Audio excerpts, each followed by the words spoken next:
Share ஆயிடுச்சு.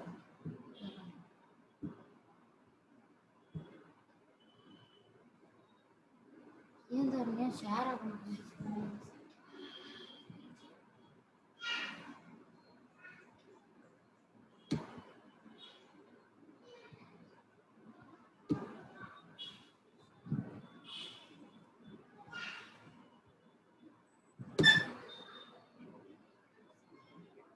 Share ஆகும்.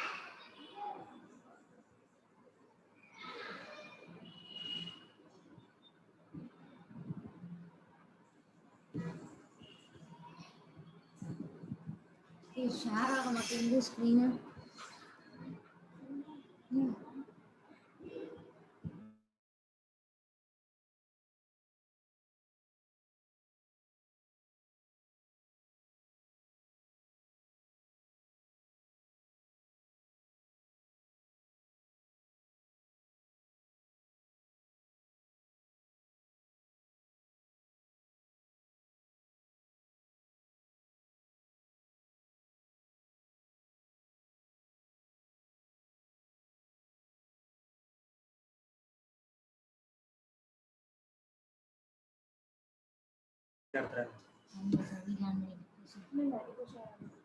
Okay, இப்போ ஸ்க்ரீன்ல உங்களுக்கு ஷேர் ஆயிருக்கும். Next ஸ்லைடுக்கு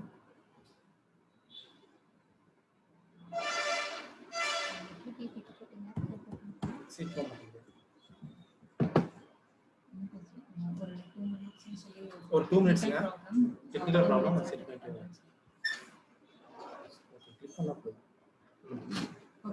okay. இப்போ உங்க ஸ்க்ரீன்ல தெரியும் பாருங்க. பிளட் வந்து கனெக்டிவ் டிஷ்யூன்னு சொல்றோம். ஏன் அப்படின்னா வந்து உடம்புல இருக்க அத்தனை பார்ட்ஸையும் இணைக்கிறது வந்து பிளட் தான். ஓகே. செகண்ட் பாயிண்ட் என்ன அப்படின்னா வந்து டோட்டல் பாடி வெயிட். இப்போ நம்மளோட பாடி வெயிட்ல வந்து 6 to 8% வந்து பிளட் தான். 50 kg இருக்குன்னா அதுல வந்து 6 to 8% வந்து பிளட் தான் இருக்கும். தேர்ட் பாயிண்ட் பார்த்தோன்னா எப்பவுமே இந்த ஆண்களுக்கு வந்து பிளட் வந்து அதிகமாக இருக்கும். ஸோ வந்து 5 to 6 லிட்டர்ஸ் இருக்கும். ஃபீமேலுக்கு பார்த்தோம்னா 4 to 5 லிட்டர்ஸ் இருக்கும். ஓகே. பிளட்டோட பிஹெச் தான் பெருசாக ஒன்றும் கிடையாதுங்க. அமிலமா காரமா அப்படின்னு சொல்றதா வந்து பிஹெச்னு சொல்லுவோம். 7 இருந்துச்சு அப்படின்னா நியூட்ரல். தட் மீன்ஸ் வந்து அமிலமும் இல்லை காரமும் இல்லை, அது வந்து நியூட்ரல். அதே 7க்கு கீழே போச்சு அப்படின்னா வந்து அது ஆக்சுவலாக வந்து ஆசிட், அதை வந்து அமிலம்னு சொல்லுவோம். 7க்கு மேலே போச்சு அப்படின்னா வந்து காரம் பேஸ்ன்னு சொல்லுவோம். பிளட் வந்து எப்படி பார்த்தோம்னா பிளட் வந்து ஆக்சுவலாக ஒரு பேஸ் 7.3 to 7.5 இருக்கும். உங்க எக்ஸாம் வந்து சில டைம் வந்து 7.3 to 7.5ன்னு சொல்லி கொடுப்பாங்க, இல்லாட்டி 7.4ன்னு கொடுப்பாங்க. ஓகேங்களா, இதான் விஷயம். அடுத்து பிளாஸ்மா அப்படிங்கிறது என்னன்னா நம்ம பிளட்டோட அவுட்டர் லேயர் இருக்கிறதா வந்து பிளாஸ்மான்னு சொல்லுவோம். அது பார்த்தோம்னா வந்து ஸ்ட்ரா பேல் கலர்ல இருக்கும். தட் மீன்ஸ் வந்து வக்கி போ சொல்லுவோம்ல அந்த கலர்ல இருக்கும். அதுவும் வந்து பேசிக் தான். ஓகேங்களா. ஓகே. இந்த சார்ட் போறதுக்கு முன்னாடி இன்னொரு சார்ட் இருக்கு. ஆக்சுவலாக காமிக்க முடியல, நான் பிபிடில போடல. என்ன அப்படின்னா வந்து பிளட் வந்து சாலிடா இல்லை வந்து லிக்விடா அப்படிங்கிறது வந்து என்ன அப்படின்னா வந்து பிளட் அப்படிங்கிறது வந்து சாலிட் பிளஸ் லிக்விட். ஸோ வந்து ஃப்ளூயிட்னு சொல்லுவோம், கூழ்மம் அப்படின்னு சொல்லுவோம். ஸோ பிளட் வந்து ஒரு கூழ்மம். எப்படி அப்படின்னா வந்து லிக்விட் பார்ட் பார்த்தோம்னா 55%, அதாவது வந்து தமிழ் எப்படி சொல்லுவாங்கன்னா நீர்ப்பகுதி. தட் மீன்ஸ் வந்து லிக்விட் அது வந்து 55%. சாலிட் பார்ட் திடப்பகுதி வந்து 55, திடப்பகுதி வந்து 40% இருக்கும். இந்த ரெண்டும் சேர்ந்ததுதான் பிளட். அதாவது வந்து திரவ பகுதியில் பார்த்தோம்னா என்னென்ன இருக்கும் அப்படின்னா அந்த 55%த்துல 92% வந்து உங்களுக்கு வந்து வாட்டர் தான் இருக்கும். ஓகேங்களா. அடுத்து பார்த்தோம்னா அந்த 92க்கு அப்புறம் மிச்சருக்கு 8% என்னென்ன இருக்கும்னா கரைந்துள்ள பொருட்கள்னு சொல்லுவோம், டிசால்வ்டு சப்ஸ்டன்ஸ்னு சொல்லுவோம். அதுல என்னென்ன இருக்கும் அப்படின்னு பார்த்தோம்னா ஃபர்ஸ்ட் ஒன் வந்து ப்ரோட்டீன்ஸு, செகண்ட் ஒன் பார்த்தோம்னா வந்து nutrients, third one oxygen, carbon di oxide அந்த மாதிரி, அப்புறம் waste products, enzymes and hormones இதெல்லாமே இருக்கும். அந்த 8% இதெல்லாமே இருக்கும். அந்த 8ல் 7% என்னன்னு பார்த்தோம்னா ப்ரோட்டீன்ஸ் மட்டுமே இருக்கும். பிளட் ப்ரோட்டீன்ஸ் பார்த்தோம்னா 3 தான் இருக்கு. ஆல்புமின்ஸ், குளோபுலின்ஸ், ஃபைப்ரினோஜன், இந்த 3 தான் வந்து பிளட் ப்ரோட்டீன்ஸ் சொல்லுவோம். அதாவது வந்து அந்த ஸ்லைடு போட முடியல, ஐம் சாரி. என்னன்னா வந்து அந்த திரவ பகுதியில் இருக்கிற 92% வாட்டரை விட்டுட்டு மிச்சம் இருக்க 8%த்துல 7% வந்து ஃபுல்லா ப்ரோட்டீன்ஸாக தான் இருக்கும். அதுல வந்து 3 ப்ரோட்டீன்ஸ் என்ன அப்படின்னா ஆல்புமின்ஸ், குளோபுலின்ஸ், ஃபைப்ரினோஜன். இப்படி சொன்னா கண்டிப்பா உங்களுக்கு கன்ஃபியூஸ் ஆகும். அதோட வேலைகள் என்னன்னு சொல்றேன், அது வந்து உங்களுக்கு கொஞ்சம் ஈஸியா இருக்கும். ஃபர்ஸ்ட் ஆல்புமின்ஸ். ரத்த புரதத்தில் இருக்கிற முதல் புரதம் என்ன அப்படின்னா வந்து ஆல்புமின்ஸ். இந்த ஆல்புமின்ஸ் என்ன பண்ணும் அப்படின்னா சவ்வூடு பரவல் அழுத்தம் சொல்லுவோம். அதாவது வந்து செமிபர்மியபிள் மெம்பரேன் ஆஸ்மாட்டிக் ப்ரெஷர், அதாவது ஹையர் கான்சன்ட்ரேஷன் இருந்து லோவர் கான்சன்ட்ரேஷன் போகிற ஆஸ்மாட்டிக் ப்ரெஷர் இருக்கும். நம்ம பிளட் வெசல்ஸ்ல வந்து பிளட் டிராவல் ஆகிற ப்ரெஷரை வந்து கரெக்டாக மெயின்டைன் பண்ணுறதுன்னா ஆல்புமின்ஸ். ஸோ ஆல்புமின்ஸ்க்கு வந்து 2 வேலை இருக்கு. ஒன்று வந்து ஆஸ்மாட்டிக் ப்ரெஷர் சவ்வூடு பரவல் அழுத்தத்தை வந்து நிலைப்படுத்தும். ரெண்டாவது வந்து வாட்டர் பேலன்ஸ். நம்ம வந்து பிளட்ல வந்து 92% வாட்டர் இருக்குன்னு சொல்றோம் பாத்தீங்களா, அந்த 92% வந்து கீழே இறங்காமையும் மேலே ஏறாமையும் பாத்துக்கிறது வந்து பார்த்தோம்னா அந்த ஆல்புமின்ஸோட வேலை. நோட் பண்ணிக்கங்க, ஆல்புமின்ஸ் 2 வேலை செய்யும். செகண்ட் ஒன் வந்து குளோபுலின்ஸ், அதாவது ரத்த புரதத்துல செகண்ட் ஒன் வந்து குளோபுலின்ஸ். இந்த குளோபுலின்ஸ் என்ன பண்ணும் அப்படின்னா அதாவது நோய் எதிர்ப்பு. தட் மீன்ஸ் வந்து நம்ம உடம்புல வந்து பாக்டீரியாவோ இல்லை வைரஸோ இல்லை வந்துருச்சு அப்படின்னா வந்து அதுக்கு எதிரான எதிர்வினை பொருட்களை தயாரிக்கிறது வந்து எதுன்னு பார்த்தோம்னா வந்து குளோபுலின்ஸ். அது ஜென்ரல் ஆன்டிபாடி ப்ரொடக்ஷன் சொல்லுவோம். இப்போ நம்ம வந்து ஃபீவர் அப்படின்னா வந்து நம்ம வந்து ஹாஸ்பிட்டலுக்கு போனால் தான் சரியாகும் அப்படிங்கிறது கிடையாது. நீங்கள் வீட்டிலே 2-3 நாள் இருந்தாலும் அது சரியாயிடும். காரணம் என்னன்னா அந்த 2 நாள் 3 நாள் அப்படிங்கிறது வந்து உங்களுக்கு அந்த ஆன்டிபாடி ப்ரொடியூஸ் பண்ணுறதுக்கான டைம். ஓகேங்களா? ஸோ அது வந்து குளோபுலின்ஸ் பண்ணுற வேலை. குளோபுலின்ஸ் ஆல்சோ அது பிளஸ் டபிள்யூபிசி சேர்ந்து வேலை பார்ப்போம். அதை நம்ம அடுத்து பார்ப்போம் டபிள்யூபிசி என்ன அப்படின்ட்டு. மூணாவது வந்து ப்ரோட்டீன் என்ன அப்படின்னு பார்த்தோம்னா ஃபைப்ரினோஜன். ஸோ வந்து ரத்த புரதத்துல 3 ப்ரோட்டீன்ல வந்து 3வது ப்ரோட்டீன் என்ன வந்து ஃபைப்ரினோஜன். இந்த ஃபைப்ரினோஜன் என்ன பண்ணும் அப்படின்னு பார்த்தோம்னா ரத்த உறைதல். இப்போ நம்மளுக்கு வந்து பிளட் காயமாயிடுச்சு, காயமானதுக்கு அப்புறம் ரத்தம் வந்து 2 to 6 minutes 2லேருந்து 6 நிமிஷத்துக்குள்ள வந்து அந்த ரத்தம் வந்து உறைஞ்சிருக்கும். அப்போ காயத்தோட அளவு சிறுசா இருந்துச்சுன்னா வந்து 2 மினிட்ஸ்லயும், காயத்தோட அளவு பெருசா போச்சுனாலும் 6 மினிட்ஸ்லயும் வந்து பிளட் வந்து கண்டிப்பா வந்து வரைஞ்சிருக்கணும். சப்போஸ் பிளட் வந்து கிளாட் ஆகல அப்படின்னா வந்து அங்கே டிசீஸ் இருக்குன்னு அர்த்தம். இந்த பிளட் வந்து கிளாட் ஆக டைம் எடுக்க டிசீஸ் இருக்குன்னு அர்த்தம். ஸோ அந்த வேலையை எது பண்ணணும்னு பார்த்தோம்னா ஃபைப்ரினோஜன். ஸோ பிளட் ப்ரோட்டீன் இருக்கிற பிளட்ல இருக்க 3வது ப்ரோட்டீன் வந்து ஃபைப்ரினோஜன். அது வந்து பிளட் கிளாட்டுக்கு மட்டுமே வந்து பயன்படுற ஒரு இது. ஸோ இவ்வளவுதாங்க வந்து பிளட்டோட லிக்விட் பார்ட்ல இருக்கிற திரவ பகுதியில் இருக்கிற விஷயங்கள். ஸோ சின்ன ரீகேப் என்ன அப்படின்னா வந்து பிளட் வந்து ரெண்டு பார்ட் இருக்கு. என்னன்னா வந்து திரவப்பகுதி திடப்பகுதின்னு இருக்கு. திரவப்பகுதியில் பார்த்தோம்னா உங்களுக்கு வந்து 55% இருக்கும், திடப்பகுதியில் 45% இருக்கும். அப்புறம் லிக்விட் பார்ட்ல இருந்து பிரிச்சோம் அப்படின்னா வந்து 2ஆ பிரிக்கலாம். ஒன்று வந்து வாட்டர் 92% இருக்கும், இன்னொன்று பார்த்தோம்னா வந்து கரைந்துள்ள பொருட்கள் டிசால்வ்டு சப்ஸ்டன்ஸ் சொல்லுவோம், அது வந்து 8% இருக்கும். அந்த 8%த்துல 7% என்ன இருக்குன்னு பார்த்தோம்னா நம்ம ரத்த புரதம், தட் மீன்ஸ் பிளட் ப்ரோட்டீன்ஸ் மட்டும் இருக்கும். அதில் மொத்தம் 3 ப்ரோட்டீன்ஸ் தான். ஒன்று வந்து ஆல்புமின்ஸ், ரெண்டாவது வந்து குளோபுலின்ஸ், மூணாவது வந்து ஃபைப்ரினோஜன். இந்த 3 தான் இருக்கு. இந்த 3ல வந்து ஆல்புமின்ஸ்க்கு வந்து 2 வேலை இருக்கு. ஒன்று என்ன அப்படின்னா அதாவது வந்து சவ்வூடு பரவல் அழுத்தத்தை வந்து சீர்படுத்தும், நிலைப்படுத்தும். ரெண்டாவது வந்து வாட்டர் பேலன்ஸ், நம்ம ரத்தத்தில் இருக்கிற வாட்டரோட அளவை கரெக்டாக பார்த்துக்கும். இந்த 2 தான் வந்து ஆல்புமின்ஸோட வேலை. செகண்ட் குளோபுலின்ஸ் வந்து ஜென்ரல் ஆன்டிபாடி ப்ரொடக்ஷன், பொதுவான நோய் எதிர்ப்பு இதை வந்து உருவாக்குறது தான் வந்து குளோபுலின்ஸோட வேலை. ஃபைப்ரினோஜனோட வேலை என்ன அப்படின்னு பார்த்தோம்னா பிளட் கிளாட், தட் மீன்ஸ் வந்து ரத்த உறைதல். இவ்வளவுதான். இந்த 3 வந்து திரவ பகுதியில் இருக்கிறது.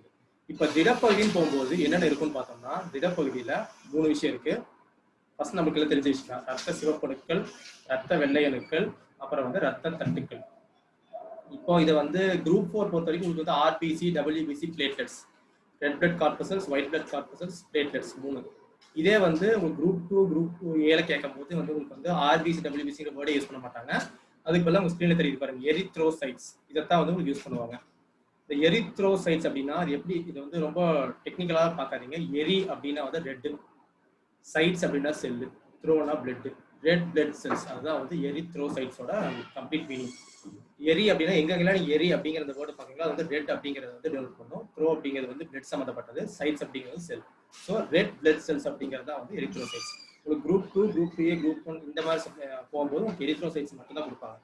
ஓகே, இப்போ என்ன பார்க்க போறோம்னா அந்த ரத்தத்தோட திடப்பகுதியில் இருக்கிற 3 விஷயம் என்னன்னா வந்து ஆர்பிசி, டபிள்யூபிசி, பிளேட்லெட்ஸ். இதை பத்தி நம்ம டீட்டெயிலா பார்க்க போறோம். அதுல ஃபர்ஸ்ட் ஒன் என்ன அப்படின்னு பார்த்தோம்னா ஆர்பிசி. ஆர்பிசியோட ஷேப், அதாவது ஆர்பிசி எந்த வடிவத்தில் இருக்குன்னு பார்த்தோம்னா பைகான்கேவல் ஷேப்னு சொல்லுவாங்க. அது வந்து தமிழ்ல பார்த்தோம்னா உட்குழிந்த தட்டு வடிவம். ஸோ வந்து உங்களுக்கு வந்து ஒரு ரவுண்ட் ஷேப்பை மேலேயும் கீழே ப்ரெஸ் பண்ண மாதிரி இருக்கும், அதுதான் வந்து பைகான்கேவல் ஷேப்பு. செகண்ட் ஒன் பார்த்தோம்னா வந்து உட்கரு. உட்கரு அப்படின்னா உங்களுக்கு வந்து உங்களுக்கே தெரியும், நியூக்ளியஸ் அப்படின்னா கண்ட்ரோலிங் சென்டர், கட்டுப்பாட்டு மையம் அப்படின்னு சொல்லுவாங்க. இந்த கட்டுப்பாட்டு மையம் வந்து எதுக்கு தேவைப்படும் அப்படின்னா ஒரு இடத்துல ஒரு விஷயத்துக்கு மேல 2-3 விஷயம் பண்ணும்போது தான் எப்ப எந்த விஷயத்த பண்ணணும் அப்படிங்கிறதுக்கு வந்து உங்களுக்கு அந்த நியூக்ளியஸ் வந்து அந்த உட்கரு வந்து சொல்லும். ஸோ இப்போ உங்களுக்கு எரித்ரோசைட்ஸ் ஆர்பிசியை பொறுத்த வரைக்கும் அது பண்ணக்கூடிய வேலை ஒரே ஒரு வேலை. அது என்ன வேலைன்னா கீழே பார்த்தீங்கன்னா ஃபங்க்ஷன்ஸ் இருக்கும். கேசியஸ் எக்ஸ்சேஞ்ச், வாயு பரிமாற்றம் அப்படிங்கிற அந்த ஒரே வேலையை தான் செய்ய போகுது. அதனால அதுக்கு உட்கருங்கிற விஷயம் தேவையே கிடையாது. ஸோ அதனால ஆர்பிசிக்கு உட்கரு கிடையாது. So no nucleus. Third one, life time. RBC எத்தனை நாளுக்கு உடம்புல உயிரோடு இருக்கும் அப்படின்னு பார்த்தோம்னா 120 நாள். ஸோ 120 டேஸ் தான் வந்து ஆர்பிசி வந்து உடம்புல வந்து உயிரோடு இருக்கும். 120 டேஸ்க்கு அப்புறம் புது ஆர்பிசி செல்ஸ் வந்து உருவாகும். ஸோ இந்த 120 டேஸ் வந்து இந்த 120 டேஸ் அப்படிங்கிற சைக்கிள் வந்து குறையக்கூடாது. 120 டேஸுக்கு கீழே 110, 100, 90 குறைஞ்சா அதுக்கு ஒரு டிசீஸ். நம்ம டிசீஸ்ல செகண்ட் பார்ட்ல பார்ப்போம். அப்புறம் இந்த ஆர்பிசி எங்க உருவாகுதுன்னு பார்த்தோம்னா போன் மேரோ. போன் மேரோ எலும்பு மஜ்ஜை. எலும்பு மஜ்ஜையில தான் வந்து உங்களுக்கு வந்து ஆர்பிசி எல்லாமே உருவாகுது. செகண்ட், இந்த 120 நாள் கழிச்சு எங்க போய் டெஸ்ட்ராய் ஆகுதுன்னு பார்த்தோம்னா கல்லீரல் மற்றும் மண்ணீரல் இதுல தான் போய் டெஸ்ட்ராய் ஆகுது. ஓகே, இதுல வந்து ஒரு விஷயம் உங்களுக்கு கேட்கறேன் என்ன அப்படின்னா வந்து அதாவது நீட்ல கேட்ட கொஸ்டின் ஃபர்ஸ்ட் நீட் எக்ஸாம்ல கேட்ட கொஸ்டின் என்ன அப்படின்னா ஃபர்ஸ்ட் நீட் எக்ஸாம்ல இப்போ ஒருத்தருக்கு வந்து ஆக்சிடென்ட் ஆயிடுது. ஆக்சிடென்ட் ஆனதுக்கு அப்புறம் வந்து அவருக்கு வந்து உடம்புல இருக்கிறதுல ஒரு 3/4 ஆஃப் மேல பிளட் வந்து லாஸ் ஆயிடுது. அவரை வந்து நம்ம காப்பாற்ற முடியுமா முடியாதா அப்படிங்கிற மாதிரி கொஸ்டின் கேட்டிருந்தாங்க. முடியும் அப்படின்னா எப்படி அப்படிங்கிற கொஸ்டின் கேட்டிருந்தாங்க. ஆக்சுவலி என்ன அப்படின்னா கண்டிப்பா காப்பாற்ற முடியும். என்ன அப்படின்னா அந்த ஸ்பிளீன் ஒன்று இருக்கு பாத்தீங்களா? ஸ்பிளீன் அப்படிங்கிறது வந்து கல்லீரல் சொல்லுவோம், சரி மண்ணீரல் சொல்லுவோம். ஸ்பிளீன் மண்ணீரல். அந்த மண்ணீரல்ல வந்து அதை வந்து நம்ம இங்க என்ன சொல்லுவோம், பிளட் பேங்க் ஆஃப் தி பாடின்னு சொல்லுவோம், உடலின் ரத்த வங்கி அப்படின்னு சொல்லுவோம். ஸோ ஸ்பிளீன்ல இருந்து அவங்க திரும்ப வந்து பிளட் எடுத்து காப்பாற்றலாம். இதுதான் வந்து நீட்ல கேட்ட ஒரு கொஸ்டின். நம்மளுக்கு வந்து ஸ்கூல் புக்ஸ்லயோ இதையோ வந்து ப்ராக்டிக்கலா எந்த ஒரு கொஸ்டினுமே இருக்காது. நீங்க வந்து காம்படிட்டிவ் எக்ஸாம்ஸ்னு போகும்போது உங்களுக்கு வந்து ப்ராக்டிக்கலான கொஸ்டின் கேட்பாங்க. ஸோ அதனால உங்களுக்கு இந்த எக்ஸாம்பிள் சொன்னேன். ஸோ உங்களுக்கு வந்து எது படிக்கும் போது தெளிவா இப்போ நான் உங்களுக்கு ஒரு 4 பாயிண்ட் 5 பாயிண்ட் சொல்லியிருக்கேன் இந்த ஆர்பிசியில் அப்படின்னா அந்த 5 பாயிண்ட்டும் 4 பாயிண்ட் என்ன சொல்லியிருக்கேன், எப்படி சொல்லியிருக்கேன், சும்மா நோ நியூக்ளியஸ் ஏன் நியூக்ளியஸ் இருக்கக்கூடாது அப்படின்னு கொஸ்டின் கேட்டீங்கன்னா தான் தெரிய வரும். அங்கே செய்யறது ஒரே வேலை தான். அந்த ஒரு வேலைக்கு நியூக்ளியஸ் தேவையில்லை, அது செய்யப்போற ஒரே வேலை தான். இப்போ கிளாஸ் ரூம்ல பார்த்தீங்கன்னு வச்சுக்கோங்களேன், ஒரு 10 பேர் இருந்தாங்கன்னா நீங்க 10 பேருக்கு 10 பேர் வச்சு கூப்பிடணும். கிளாஸ்ல ஒருத்தர் தான் இருந்தா இங்க வாங்க அப்படின்னு சொன்னா அவங்க தான் வர போறாங்க. அந்த மாதிரி தான் செய்ய போற ஒரே வேலை தான் அப்படின்னா நியூக்ளியஸ் தேவையில்லை. ஓகே, அப்புறம் இதோட கவுண்ட், அதாவது வந்து நீங்க இந்த டெங்கு ஃபீவர் இதெல்லாம் வரும்போது வந்து இந்த கவுண்ட்டை பத்தி உங்களுக்கு கேள்விப்பட்டிருக்கீங்க. உங்களோட வீட்டில் யாருக்காவது இந்த மாதிரி இல்லை உங்களுக்கு எதாவது பிரச்சனை வந்துருந்துச்சுன்னா அந்த கவுண்ட்டை பத்தி கேள்விப்பட்டிருக்கீங்க. என்ன அப்படின்னா ஆர்பிசி வந்து 1 கியூபிக் மில்லிமீட்டருக்கு 5 to 5.5 மில்லியன் இருக்கணும். இதுதான் ஆர்பிசியோட கவுண்ட். அதே மாதிரி ஃபங்க்ஷன்ஸ் வந்து சொல்லிட்டோம் அப்பவே. கேஸ் எக்ஸ்சேஞ்ச், வாயு பரிமாற்றம் அப்படின்னா என்ன அப்படின்னா நம்ம உடம்புல இருக்கிற பிளட்ல ஆக்சிஜன் கேரி பண்ணிட்டு போய் ஒவ்வொரு செல்களுக்கும் கொடுக்கும். அந்த செல்கள்ட்ட இருந்து கார்பன் டை ஆக்சைடை கேரி பண்ணிட்டு வந்து லங்ஸுக்கு கொடுத்து லங்ஸ் அதை எக்ஸ்கேல் பண்ணிட்டு திரும்ப வந்து ஆக்சிஜனை வந்து எடுத்துட்டு போகணும். இதுதான் வந்து கேஸ் எக்ஸ்சேஞ்ச். அதாவது ஆக்சிஜனை கொண்டு போய் செல்களுக்கும் செல்கள்கிட்ட இருந்து கார்பன் டை ஆக்சைடை கொண்டு வந்து வெளியே கொடுக்கறது தான் வந்து கேசியஸ் எக்ஸ்சேஞ்ச் சொல்லுவோம். அதை தான் இந்த ஆர்பிசி பார்க்குறது. ஓகேங்களா, தெளிவாக புரிஞ்சுக்கணும்னு நினைக்கிறேன். அடுத்து டபிள்யூபிசி. இது என்னன்னா வந்து ஒயிட் பிளட் கார்பசல்ஸ், வெள்ளை அணுக்கள்னு சொல்லுவோம். லியூகோசைட்ஸ் அப்படின்னு ஏன் டினோட் பண்றாங்கன்னா லியூகோ அப்படின்னா ஒயிட்னு அர்த்தம். நீங்க இந்த நிறமி அதெல்லாம் படிப்பீங்க, மீன்ஸ் குளோரோஃபில் அதெல்லாம் படிப்பீங்க. குளோரோஃபில்னா வந்து குளோரோ அப்படின்னா வந்து கிரீன், அந்த மாதிரி லூகோஃபில் அப்படின்னு படிச்சீங்கன்னா அது வந்து லூகோ அப்படின்னா ஒயிட். ஸோ வந்து கலரே கிடையாதுன்னு அர்த்தம். ஸோ வந்து லியூகோசைட்ஸ் அப்படின்னா ஒயிட் பிளட் செல்ஸ்னு அர்த்தம். இதுக்கு பார்த்தீங்கன்னா ஷேப் அப்படிங்கிறது டிஃபைன் பண்ணவே முடியாது. இர்ரெகுலர் ஷேப்ல தான் வந்து டபிள்யூபிசி இருக்கும். Second, nucleus. இது வந்து கண்டிப்பா நியூக்ளியஸ் இருக்கும். ஏன் நியூக்ளியஸ் இருக்கும் அப்படின்னா டபிள்யூபிசியோட வேலை என்ன உங்களுக்கே தெரியும். வெள்ளை அணுக்களோட வேலை என்ன அப்படின்னா வந்து அதாவது உள்ள வர பாக்டீரியாக்கோ இல்லை வந்து வைரஸ்க்கோ புரோட்டோசோவனுக்கோ ஃபங்கல்கோ எகெயின்ஸ்டா வந்து அதுக்கான ஆன்டிபாடியை வந்து உருவாக்கணும். இதுதான் வந்து அதோட வேலை. இப்போ ஏன் அங்கே நியூக்ளியஸ் இருக்குன்னு நம்ம சொல்லியிருக்கோம் அப்படின்னா இப்போ வந்தது வந்து பாக்டீரியாவா வைரஸால் அதுக்கு எந்த விதமான எதிர்ப்பொருள் உருவாக்கணும் அப்படிங்கிறது ஒரு கண்ட்ரோல் சென்டர், கண்ட்ரோலிங் யூனிட் இருந்தால் தான் சொல்ல முடியும். அதனால தான் வந்து நியூக்ளியஸ் டபிள்யூபிசிக்கு இருக்கு. அதே மாதிரி உங்க பிளட்ல இருக்கிற செல்ஸ்லயே வந்து நியூக்ளியஸ் இருக்கிற ஒரே ஒரு இது என்ன அப்படின்னா டபிள்யூபிசி மட்டும்தான். ஸோ ஏன் வந்து நியூக்ளியஸ் இருக்குன்னு தெரிஞ்சிச்சு. ஓகேங்களா, புரியல?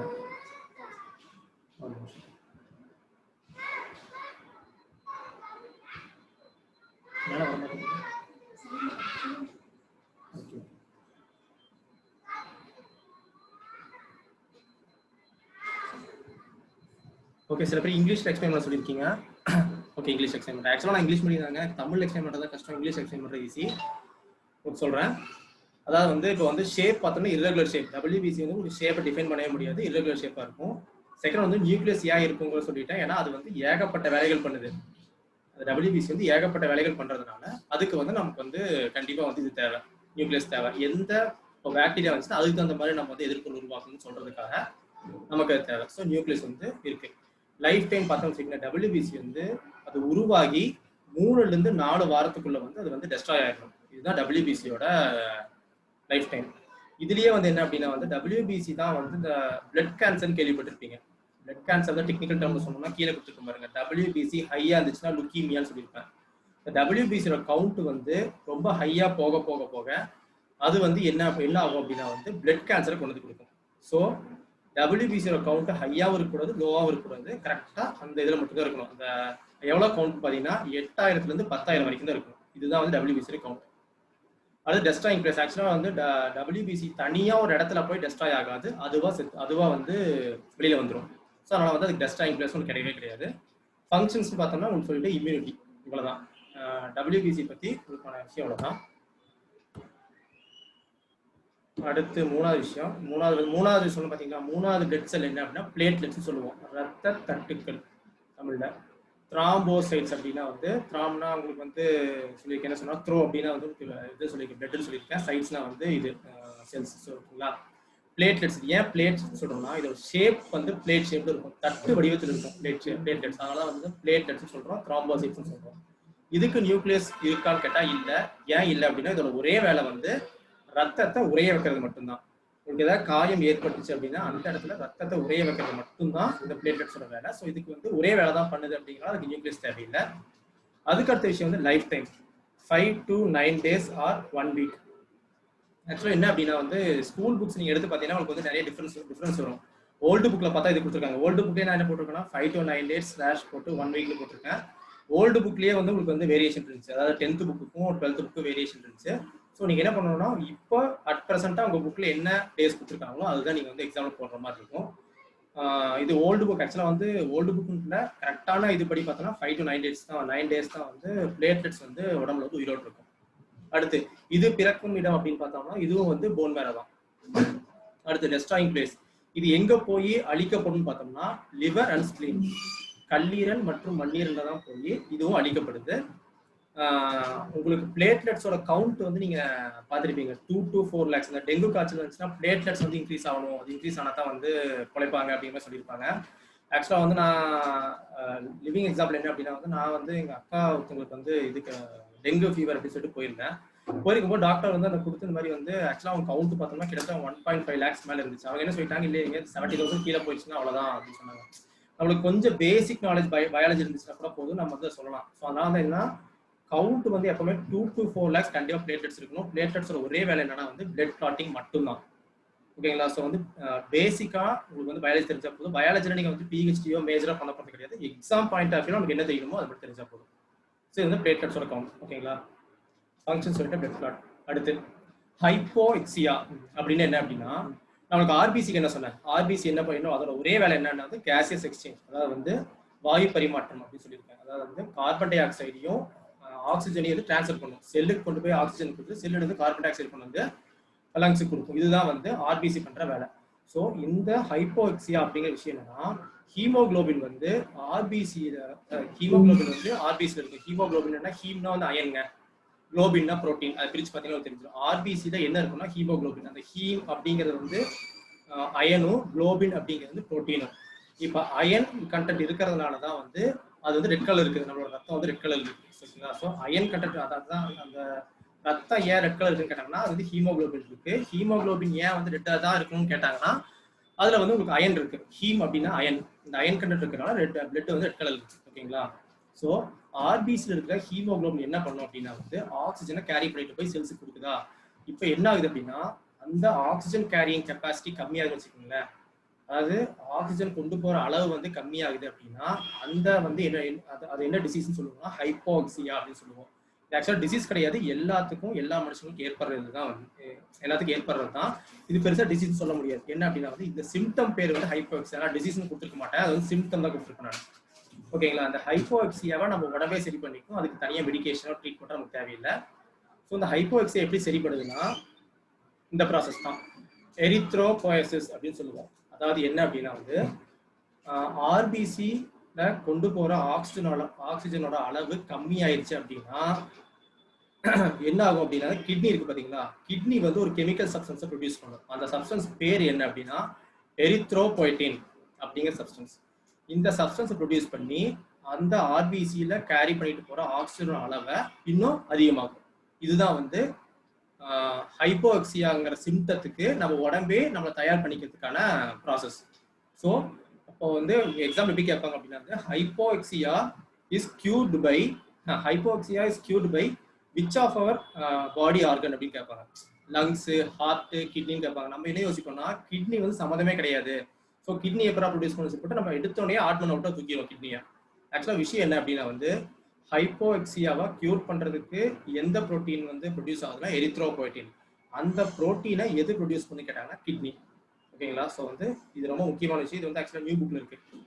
ஓகே, அடுத்து பார்த்தோம்னா டபிள்யூபிசி. இப்போ நான் வந்து உங்களுக்கு என்ன சொல்லியிருக்கேன்னா திடப்பகுதி திரவப்பகுதி ரெண்டு சொல்லிட்டேன். இதுல பார்த்தோம்னா திரவப்பகுதி ஃபுல்லா முடிச்சிட்டோம். இப்போ திரவப்பகுதியில வந்து ஆர்பிசி, டபிள்யூபிசி, பிளேட்லெட்ஸ் இதை பத்தி ஜென்ரலா பார்த்தாச்சு. இப்போ டபிள்யூபிசியில மட்டும்தான் கிளாசிபிகேஷன் இருக்கு. என்னன்னு பார்த்தோம்னா கிரானுலேட்டட் டபிள்யூபிசி, நான் கிரானுலேட்டட் டபிள்யூபிசி. ஆக்சுவலா அது சைட்ல போடல.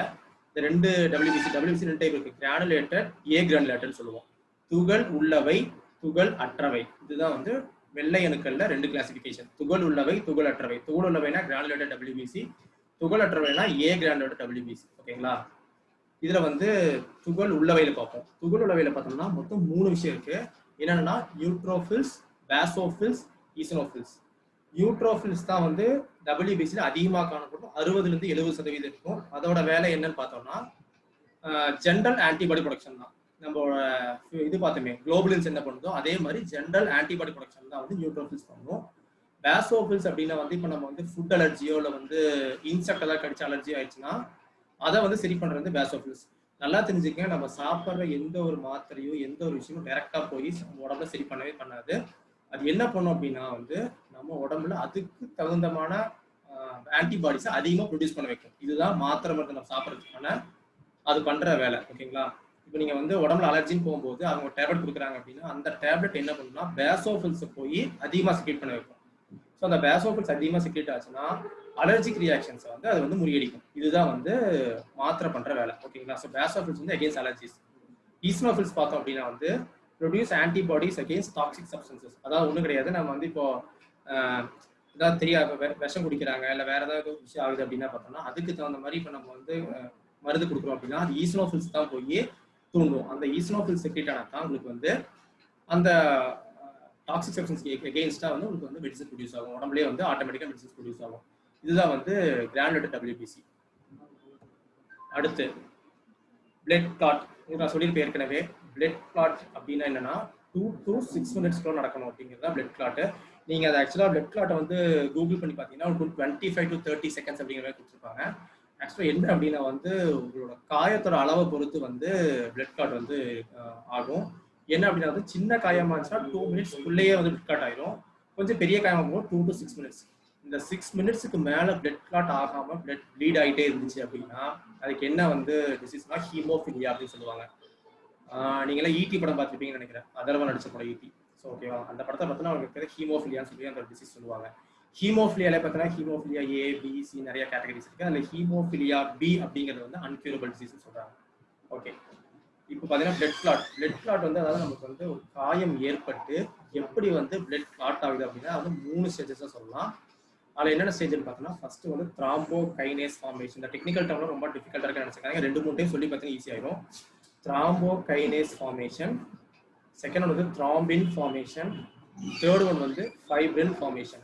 இந்த 3 தான் வந்து இந்த 3ஆவது ஸ்டேஜ் முடிச்சோன்னா பிளட் கிளாட் வந்து உடம்புல நடந்து முடிஞ்சிச்சு அப்படின்னு அர்த்தம். ஓகேங்களா. அதை பற்றி ஃபுல்லாக பார்ப்போம் டீட்டெயிலாக. என்ன அப்படின்னா வந்து ஃபர்ஸ்ட் ஸ்டேஜ் இப்போ காயம் ஆயிடுச்சு அப்படின்னா அந்த காயமான இடத்துல இருந்து ரத்தம் வெளியே வரும்போது அந்த ரத்தம் நம்ம அட்மாஸ்பியருக்கு ஆக்சிஜன் கூட வந்து ரியாக்ட் ஆகுது. தட் மீன்ஸ் அட்மாஸ்பியருக்கு ஆக்சிஜன் கூட படுது.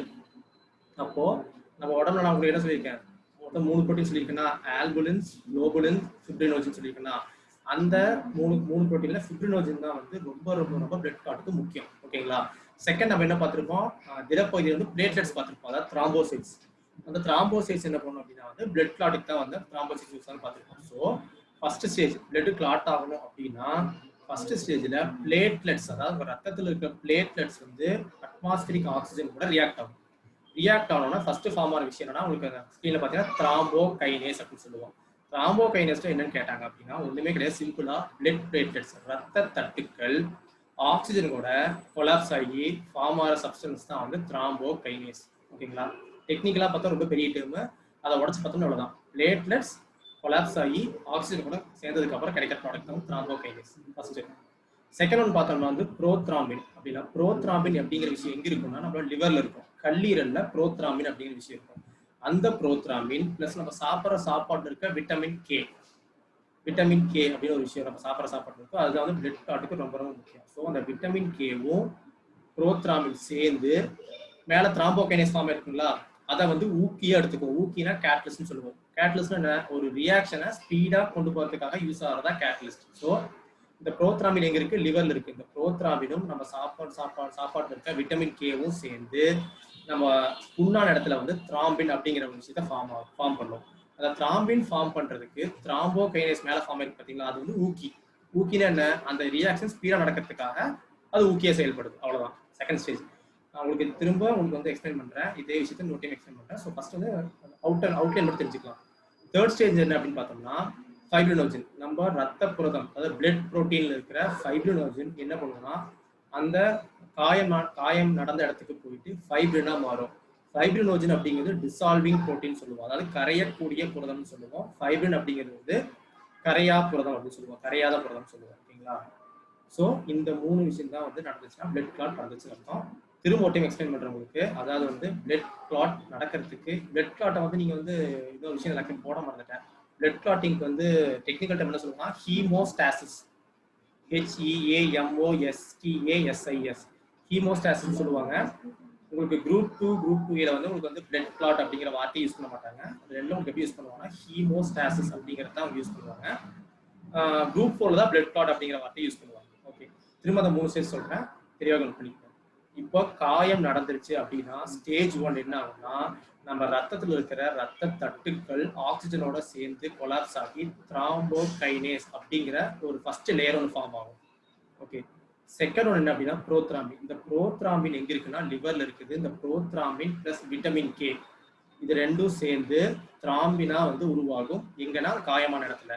திராம்பினா உருவாகிறதுக்கு மேல ஃபார்ம் ஆன த்ராம்போகைனேஸ் தான் வந்து ஆக்சுவலா வந்து ஊக்கியா செயல்படும் இடத்துல. ஓகேங்களா? ஸ்டேஜ் 2 முடிஞ்சது. ஸ்டேஜ் 3 என்ன அப்படின்னா வந்து நம்ம ரத்த அதில் வந்து ஃபைப்ரினோஜன் நம்ம பார்த்துருப்போம். ஸோ ஃபைப்ரினோஜன் வந்து ஃபைப்ரினா மாறணும், அதுக்கு ஊக்கியா இது செயல்படும் பார்த்தோம்னா த்ராம்பின். அதாவது ஒவ்வொரு ஸ்டேஜுக்கும் அதுக்கு முதல் ஸ்டேஜில் ஃபார்ம் ஆனது வந்து கேட்டலிஸ்டாக இருக்கும். கேட்டலிஸ்ட் அப்படின்னா ஸ்பீட் அப் தி ரியாக்ஷன். ஓகேங்களா? இதுதான் வந்து 3 ஸ்டேஜ். ஸோ ரத்த உறைதலுக்கு வந்து நீங்கள் ஒரு டவுட் வரலாம், என்னன்னா சார் ஃபிப்ரினோஜன் சொன்னீங்க, அப்புறம் பிளேட்லெட் சொன்னீங்க, அப்புறம் விட்டமின் கே சொன்னீங்க. ஆக்சுவலாக நீங்கள் 3 ஸ்டேஜ் பார்த்தீங்கன்னா அந்த 3மே இருந்தால் மட்டும்தான் ரத்தம் உறையும். ஃபர்ஸ்ட் ஸ்டேஜில் பார்த்தா பிளேட்லெட்ஸ் வந்திருக்கும், செகண்ட் ஸ்டேஜில் பார்த்தீங்கன்னா உங்களுக்கு வந்து விட்டமின் கே வந்து வந்திருக்கும், தேர்ட் ஸ்டேஜில் பார்த்தீங்கன்னா ஃபிப்ரினோஜன் வந்திருக்கும். இந்த 3 சேர்ந்தா தான் ரத்தம் உறையும். ஓகேங்களா? அடுத்து பார்த்தோம்னா வந்து த்ராம்போசிஸ். த்ராம்போசிஸ் அப்படின்னா ரத்தத்தில் ஏற்படக்கூடிய ரத்த உறைதல், அதாவது இன்சைட் த பாடி ஏற்படக்கூடிய ரத்த உறைதல் தான் வந்து த்ராம்போசிஸ் அப்படின்னு சொல்லுவோம். அதுல வந்து மொத்தமா மூணு டைப் சொல்லுவோம். ஒன்று வந்து கொரோனரி த்ராம்போசிஸ், ரெண்டாவது வந்து செரிப்ரல் த்ராம்போசிஸ், மூணாவது எம்போலஸ். கொரோனரி அப்படிங்கிற வார்த்தை எங்க நீங்க பார்த்தாலும் அது ஹார்ட் ரிலேட்டட். ஓகேங்களா? இதயத்து சம்மந்தப்பட்டது வந்து பார்த்தோம்னா கொரோனரி, கார்டியாக் இதெல்லாம் பார்த்தோம்னா இதயம் சம்மந்தப்பட்டது. கொரோனரினா இதய தசைகள் சம்மந்தப்பட்டது, கார்டியாக்னா இதயம் சம்மந்தப்பட்டது. ஓகேங்களா? ரெண்டாவது பார்த்தோம்னா செரிப்ரல் அப்படின்னா வந்து பிரெயின் சம்மந்தப்பட்டது. ஓகேங்களா? மூளை சம்மந்தப்பட்டது. மூணாவது எம்போலஸ் அப்படிங்கிறது கொரோனரி த்ராம்போசிஸ் அப்படின்னு என்னன்னா நம்ம ஹார்ட்டுக்கு போற வெசல்ஸ்ல நடக்கிற பிளட் கிளாட். ஓகேங்களா? ஆக்சுவலா ஹார்ட் அட்டாக்னு தான் நம்ம சொல்லுவோம், பட் ஆக்சுவலா வந்து அதோட டெக்னிக்கல் டேர்ம் பார்த்தீங்கன்னா கொரோனரி த்ராம்போசிஸ், சிஏடி, ஹார்ட் டிசீஸ்ல ஏகப்பட்ட டிசீஸ் இருக்குதுங்க. அதில் வந்து கொரோனரி த்ராம்போசிஸ்னா கொரோனரி வெசல்ஸ்ல நடக்கிற பிளட் கிளாட் தான் வந்து கொரோனரி த்ராம்போசிஸ் சொல்லுவோம். செகண்ட் ஒன், அதாவது ரத்தம் உடம்புக்கு வெளியில உரையலாம், உடம்புக்கு உள்ள உரையக்கூடாது. ஓகேவா? செகண்ட் ஒன் செரிப்ரல் த்ராம்போசிஸ் அப்படின்னு என்ன அப்படின்னா வந்து பிளட், அதாவது வந்து பிளட் பிரெயின் நடக்கக்கூடிய வந்து பிளட் கிளாட். நீங்க சிறுத்தை படம் பார்த்துருப்பீங்கன்னு நினைக்கிறேன். அதில் வந்து கார்த்திக் வந்து செரிபிரல் த்ராம்போசிஸ் இருக்கும். ஓகேங்களா, பிரெயின்ல ஏற்படக்கூடிய பிளட் கிளாட், இதுதான் வந்து செரிபிரல் த்ராம்போசிஸ் சொல்லுவோம். மூணாவது வந்து பார்த்தோம்னா எம்போலஸ். எம்போலஸ் அப்படிங்கிறது ஒரு பிளட் கிளாட், அதாவது ரத்த கட்டி ஹெட்டுக்கும் போகாம, பிரெயினுக்கும் போகாம, ஹார்ட்டுக்கும் போகாம உடம்பு மற்ற பாடி வெசல்ஸ் சுத்திட்டு இருந்துச்சு அப்படின்னா அது வந்து எம்போலஸ் சொல்லுவோம். இந்த எம்போலஸ் எப்ப வேணா கொரோனரி த்ராம்போசிஸாக மாறலாம், செரிபிரல் த்ராம்போசிஸாக மாறலாம். ஓகேங்களா, இதுதான் வந்து ரத்த வந்து உடம்புக்குள்ள உறைஞ்சா ஏற்படக்கூடிய டிசீசஸ். அடுத்து இந்த ஸ்லைட் பார்க்கறதுக்கு முன்னாடி ஒரு விஷயம் கேட்குறேன். என்ன அப்படின்னா வந்து நான் உங்களுக்கு என்ன சொன்னேன், ஒரு காயம் ஏற்பட்டுருச்சு அப்படின்னா வந்து பிளட்டு வந்து ஆக்சிஜன் கூட ரியாக்ட் பண்ணதுக்கு அப்புறம் அது வந்து உரைய ஆரம்பிக்கும்னு சொல்லியிருக்கேன். ஓகேங்களா, இங்க யாரோ ஒருத்தருக்காச்சும் டவுட் வந்திருக்கும். என்ன அப்படின்னா வந்து நம்ம உடம்புக்குள்ள என்ன சொன்னேன், ஆர்பிசி வந்து ஆக்சிஜனை தான் கேரி பண்ணிட்டு போகுது, ஆக்சிஜனை கேரி பண்ணிட்டு போய் தான் ஒவ்வொரு செல்லுக்கும் கொடுக்குன்னு நான் சொன்னேன். இப்போ ஆக்சிஜனை கேரி பண்ணிட்டு போகும்போது உள்ள பிளேட்லெட்ஸ் ஏன் வந்து அந்த ஆக்சிஜன் ரியாக்ட் ஆகி உள்ள வந்து கிளாட் ஆகல அப்படிங்கிற கொஸ்டின் வந்து கண்டிப்பா யாரோ ஒருத்தருக்காச்சும் வந்திருக்கும். அதுதான் என்ன அப்படின்னா வந்து ரத்தம் வந்து உடம்புக்கு உள்ள உரையக்கூடாது, உடம்புக்கு வெளியில மட்டும்தான் உரையணும். உடம்புக்கு உள்ள பிளட்டை வந்து கிளாட் ஆகாம பார்த்துக்கிற சப்ஸ்டன்ஸ் என்னன்னு பார்த்தோம்னா ஹெப்பாரின். தட் மீன்ஸ் வந்து இந்த கொசு, இந்த அட்டைப்பூச்சிலாம் பார்த்துருப்பீங்க, அது வந்து கடிக்கும் போது பார்த்தோம்னா ரத்தம் வந்து உரையாது. அது வந்து அந்த ரத்தத்தை ஃபுல்லாக குடிச்சு முடிக்கிற வரைக்கும் ரத்தம் உரையாது. என்ன பண்ணும் அப்படின்னா அந்த கொசுவாகட்டும் இல்லை அட்டைப்பூச்சியாகட்டும் கடிக்கும் போதே வந்து ஃபர்ஸ்ட் அதோட ஹெப்பாரின், அது வந்து ஹெப்பாரின் வச்சிருக்கும். அந்த ஹெப்பாரின் வந்து நம்ம உடம்புல இன்ஜெக்ட் பண்ணதுக்கப்புறம் அந்த சுத்தி இருக்க ஏரியாவில் வந்து உங்களுக்கு வந்து பிளட்டே கிளாட் ஆகாது. அதுக்கப்புறம் அந்த ரத்தத்தை ஃபுல்லாக உறிஞ்சதுக்கப்புறம் திரும்ப ஹெப்பாரின் உறிஞ்சிடும். இதுதான் வந்து மஸ்கிட்டோவும் இதுவும் பண்ற வேலை. ஓகேங்களா, இந்த ஹெப்பாரின் நம்ம உடம்புக்குள்ளேயே இருக்குது. எங்க இருக்குன்னு பார்த்தோம்னா ஒவ்வொரு பிளட் வெசல்ஸ் இருக்கு இல்லைங்க, நம்மளோட ரத்த குழாய்கள் இருக்கு. அந்த ரத்த குழாயோட உட்பகுதி, அதாவது பிளட் வெசல்ஸோட இன்னர் லேயர்ல வந்து ஒரு கோட்டிங் இருக்கும். என்ன கோட்டிங்னா ஹெப்பாரின் கோட்டிங் தான். ஓகேங்களா, ஏன் ஹெப்பாரின் கோட்டிங் இருக்குதுன்னா நம்ம சுவாசிக்கிறது ஆக்சிஜன் தான். அந்த ஆக்சிஜனை ஆர்பிசி கேரி பண்ணிட்டு போகும்போது அங்க பிளட் கிளாட் நடத்தக்கூடாது. அதனாலதான் அந்த ஹெப்பாரின்ங்கிற விஷயம் வந்து நம்மளோட பிளட் வெசல்ஸுக்கு இன்னர் பகுதியில எல்லா இதுலயும் இருக்கும். ஓகேங்களா, இந்த ஹெப்பாரின் எப்படி ப்ரொடியூஸ் ஆகுதுன்னு கேட்டோம் அப்படின்னா நம்மளோட லிவர் இருக்கு பாத்தீங்களா, வந்து கல்லீரல்ல ஒரு வகை செல்ஸ் இருக்கு, மஸ்ட் செல்ஸ்ன்னு சொல்லுவோம். அந்த மஸ்ட் செல்ஸ் தான் வந்து இந்த ஹெப்பாரினை ப்ரொடியூஸ் பண்ணுது. அந்த ஹெப்பாரின் தான் வந்து ஒவ்வொரு பிளட் வெசல்ஸோட இன்னர் பகுதியிலையும் நமக்கு காணப்படுது. ஓகேங்களா, இந்த ஹெப்பாரின் இருக்கிறதுனால ரத்தத்துல, அதாவது உடம்புக்குள்ள ரத்த உரையில இப்போ நம்ம பார்த்த வரைக்கும் உங்களுக்கு பயாலஜியா சொல்லி கொடுத்த வரைக்கும் எப்படி பார்த்தோம்னா எல்லாமே வந்து உங்களுக்கு வந்து நான் வந்து என்ன சொல்றது புரிஞ்ச மாதிரி சொல்லி கொடுத்துருக்கேன். அந்த பாயிண்ட்டை ஸ்கிப் பண்ணிட்டு அதுக்கும் நான் போகல. ஸோ அதனால என்ன சொல்ல வரேன்னா புரிஞ்சு படிங்க. பயாலஜி படிக்கும்போது குரூப் 2க்கும் இப்போ மெயின்ஸ்ல வந்து இப்போ வந்து பயாலஜி கிடையாது. லாஸ்ட் டைம் வரைக்கும் பார்த்தீங்கன்னா குரூப் 2 மெயின்ஸ்லாம் பார்த்தீங்கன்னா பயாலஜில இருந்துச்சு, இப்போ கிடையாது. ஸோ எது படிச்சா புரிஞ்சு படிச்சோன்னா மனப்பாடம் பண்ண தேவை கிடையாது. உங்களுக்கு ஒரு கொஸ்டின் வந்து என்ன அப்படின்னா வந்து இப்போ ஏன் வந்து உடம்புக்கு ரத்த உரையிலன்னு கேட்டால் ஃபர்ஸ்ட் விஷயம் என்ன சொல்லணும், ஹெப்பாரின் இருக்குன்னு சொல்லணும். ஹெப்பாரின் என்ன அப்படின்னா அது வந்து லிவர்ல இருக்க மஸ்ட் செல்ஸ் வந்து ஹெப்பாரினை ப்ரொடியூஸ் பண்ணுது. அதனால வந்து ரத்த உரையில, இதுதான் ஃபர்ஸ்ட் ஒரே விஷயம். உடம்புக்கு வெளியில ஏன் ரத்தம் உரையுதுன்னா உடம்புக்கு வெளியில வந்த உடனே வெளியில இருக்க ஆக்சிஜன் கூட நம்ம ரத்தம் ரியாக்ட் பண்ண உடனே அது வந்து ரத்தம் உரைய ஆரம்பிச்சிருச்சு. ஏன்னா அங்க ஹெப்பாரின் கிடையாது. புரிஞ்சுதுங்களா, அதான் விஷயம். அடுத்து பிளட் டைப்ஸ். ஆக்சுவலாக பார்த்தோம்னா பிளட் டைப்ஸ் பார்த்தீங்கன்னா ABO அப்படின்னு சொல்லி 3 பிளட் டைப்ஸ் இருக்கு. ஆக்சுவலாக 3 கிடையாது. உங்களுக்குலாம் தெரிஞ்ச வரைக்கும் என்னென்னு பார்த்தோம்னா அந்த உலகத்திலேயே ரேரஸ்ட் பிளட் குரூப், யாருக்குமே இல்லாத பிளட் குரூப் எதுன்னு கேட்டாங்க, தட் மீன்ஸ் கம்மியாக இருக்க பிளட் குரூப் எதுன்னு கேட்டாங்கன்னா மேக்ஸிமம் என்ன சொல்லுவீங்க எல்லாரும், O நெகட்டிவ், A நெகட்டிவ், அப்புறம் A1B பாசிட்டிவ், A1B நெகட்டிவ், இந்த மாதிரி சொல்லிட்டு இருப்பீங்க. ஆக்சுவலாக அது எதுவுமே கிடையாது. உலகத்திலேயே இருக்கிற ரேரஸ்ட் பிளட் குரூப் எதுன்னு பார்த்தோம்னா H பாசிட்டிவ். ஓகேங்களா, H பாசிட்டிவ்னு ஒரு பிளட் குரூப் இருக்குல்ல, அது தெரியாது. ஆக்சுவலாக அந்த பிளட் குரூப் வந்து லோக்கல் டேர்ம் என்ன அப்படின்னா பாம்பே பிளட் குரூப்னு சொல்லுவாங்க. Bombay blood group. ஓகேங்களா, ஸோ அதனால வந்து அந்த பிளட் குரூப் அது இருக்கிறதா வந்து ரொம்ப ரேரஸ்ட் பிளட் குரூப் சொல்லுவாங்க. உலகத்தில் பார்த்தா ஒரு 1000 to 10,000 அந்த ரேஷியோ கூட தான் இருக்குன்னு சொல்றாங்க. ஓகே, இந்த ABO ரத்த வகைகள் அப்படிங்கிற கண்டுபிடிச்சது யாருன்னா டிஸ்கவர்ட் பை கார்ல் லாண்ட்ஸ்டெய்னர். இவர் தான் கண்டுபிடிச்சாரு. இவர் தான் வந்து போலியோ வைரஸையும் கண்டுபிடிச்சாரு. கார்ல் லாண்ட்ஸ்டெய்னர் அவரு. RH காரணின்னு சொல்லுவாங்க. அதாவது இந்த பிளஸ் மைனஸ் சொல்றோம் பாத்தீங்களா, ஏல மேல பிளஸ் பி மைனஸ் சொல்றாங்க. பிளஸ் மைனஸ் தான் RH ஃபேக்டர்னு சொல்லுவோம். அந்த RH ஃபேக்டர் கண்டுபிடிச்ச யாருன்னா வெய்னர். இது ஆக்சுவலாக உங்களோட TNPC பொறுத்த வரைக்கும் ஒரு மினிமம் 4 to 5 கொஸ்டின் கேட்டிருப்பாங்க. அந்த RH ஃபேக்டர் கண்டுபிடிச்சது யாரு அப்படின்னு. ஸோ தெளிவாக பார்த்துக்கங்க இந்த ஏபிஓ ரத்த வகைகள் இதுதான். இதுக்கப்புறம் நம்ம அந்த இப்போலாம் அது கேட்கறதே இல்லைங்க. இந்த யூனிவர்சல் டோனார், யூனிவர்சல் அக்செப்டாரு அதெல்லாம் கேட்கறதே கிடையாது. உங்களுக்கு தெரிஞ்சுக்க வேண்டிய விஷயம் இவ்வளோதான். அப்புறம் ஆக்சுவலாக ஜூன் 14th வந்து இவரோட பர்த்டே வரும். ஸோ வந்து வேர்ல்டு பிளட் டோனார் டேன்னு சொல்லுவாங்க அந்த டேவை. அவ்வளோதான். இதுதான் ஏபிஓ ரத்த வகைகள். ஓகே, இப்போ நம்ம பார்த்தோம்னா வந்து கிட்டத்தட்ட பிளட் அப்படிங்கிற விஷயத்த மோரலஸ் கவர் பண்ணிட்டோம். இப்போ உங்களுக்கு ஏதாவது டவுட் இருந்துச்சு அப்படின்னா ஒரு 5 minutes நீங்கள் சேட்ல கேட்கலாம். அந்த டவுட் இருந்துச்சா கிளியர் பண்ணுறேன்.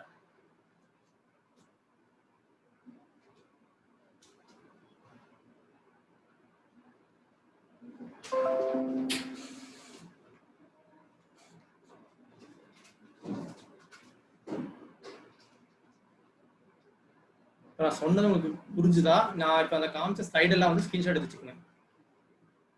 Sir what is mast cell? Okay, mast cell அப்படின்னா வந்து லிவர்ல இருக்கிற ஒரு வகையான செல். அந்த செல்லோட ஒரே வேலை என்ன அப்படின்னா வந்து இந்த ஹெப்பாரினை ப்ரொடியூஸ் பண்றதா. ஹெப்பாரின் என்ன சொல்லியிருக்கேன், இந்த மாதிரி வந்து ரத்தம் உறையாம பாத்துக்கிற அந்த இது. ஸோ அதை ப்ரொடியூஸ் பண்றது மட்டும் தான் மஸ்ட் செல். மஸ்ட் செல் வந்து லிவர்ல இருக்குது, அதோட ஒரே வேலை ஹெப்பாரின் ப்ரொடியூஸ் பண்றது தான். அவ்வளவுதான். வேற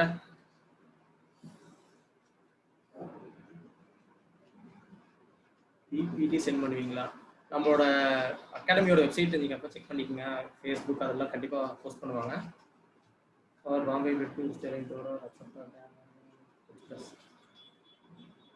பாம்பே பிளட் குரூப்புக்கு வந்து அக்செப்டாரா டோனரா இருக்காங்களான்னு கேட்டிருக்கீங்க. ஆக்சுவலாக உங்களுக்கு பாம்பே பிளட் குரூப்பும் இருக்குன்னு தெரிஞ்சாலே உங்களை போட்டு தெளிவாங்க. சரிங்களா? அதனால ஆக்சுவலாக பாம்பே பிளட் குரூப்புக்கே வெளில சொல்லக்கூடாது. ஓகேங்களா? ஏன்னா ரேரஸ் பிளட் குரூப், அந்த பிளட் குரூப் வந்து இந்த ஆர்கன் ட்ரேட்லாம் பண்ணுறாங்க பார்த்தீங்களா? அந்த மாதிரி பிளட்லாம் ட்ரேட் பண்ணுவாங்க. H+ இருந்துச்சுன்னா மேக்ஸிமம் இருக்கிறதுக்கு வாய்ப்பு இல்லை. அக்செப்டா டோனர் கிடைக்க ரொம்ப கஷ்டங்க. இருக்குன்னு தெரிஞ்சாலே கொண்டு வருவாங்க. அக்செப்டா டோனர் கிடைக்குது. அடுத்து பார்த்தோம்னா ஹையஸ்ட் பிளட் குரூப்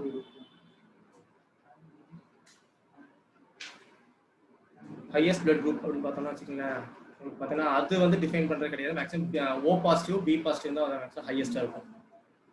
அப்புறம் Rh factor briefly. Okay, Rh ஃபேக்டர்னா ஏ பாசிட்டிவ், பி பாசிட்டிவ், அந்த மேலே பாசிட்டிவ் நெகட்டிவ் சொல்கிறது ஆர்ஹெச் ஃபேக்டர். ஆக்சுவலாக ஒரு குழந்தை பிறக்குது அப்படின்னா அவங்க அம்மா அப்பா பிளட் குரூப் வச்சு அந்த குழந்தை வந்து எந்த பிளட் குரூப்ல எந்தெந்த பிளட் குரூப்ல மட்டும்தான் இருக்கும் அப்படிங்கிறது ஈஸியாக சொல்லிடுவாங்க. சரிங்களா? அதுக்கு வந்து ஆர்ஹெச் ஃபேக்டர் வந்து யூஸ் ஆகுது. அந்த ஆர்ஹெச் ஃபேக்டர் தான் பிளட் டோனர் கொடுக்குறோம் பார்த்தீங்களா? நம்ம இப்போ ஏ பாசிட்டிவ் இருக்காங்க, ஏ நெகட்டிவ் கொடுக்க முடியாது. ஸோ அந்த ஆர்ஹெச் தான் வந்து ஆர்ஹெச் ஃபேக்டர். வால்டர் மூவி ஏங்க ஹெச் பிளட் குரூப் பற்றி சொல்லுங்கன்னு கேட்டிருக்கீங்க. ஆக்சுவலாக ஹெச் பிளட் குரூப் பொறுத்த வரைக்கும் உங்களுக்கு வந்து சிலபஸ்ல கிடையாது. இதெல்லாம் எக்ஸ்ட்ரா தான் சொல்ல விஷயம் தான். உங்களுக்கு ஆர்ஹெச் ஃபேக்டர் பற்றியே ஒரு சிலபஸ்ல எக்ஸ்பிளனேஷன் இருக்காது. ஜஸ்ட் ஆர்ஹெச் ஃபேக்டருக்கு மேலே டினோட் பண்ணுற பாசிட்டிவ் நெகட்டிவ் மட்டும் தான் கொடுத்துருப்பாங்க வழிய கிடையாது இருக்காது. ஸோ வந்து நீங்கள் பயாலஜி வந்து மேலோட்டமாக படித்தா மட்டும் போதும், ரிசர்ச் பண்ணணும் அவசியம் இல்லை. வேற இது வரைக்கும் நான் சொன்ன விஷயத்துல ஏதாவது டவுட் இருக்கா? நான் சொன்ன ஏதாவது இப்போ புரியல, டவுட் திரும்ப எக்ஸ்பிளைன் பண்ணுங்க ஏதாவது இருக்கா?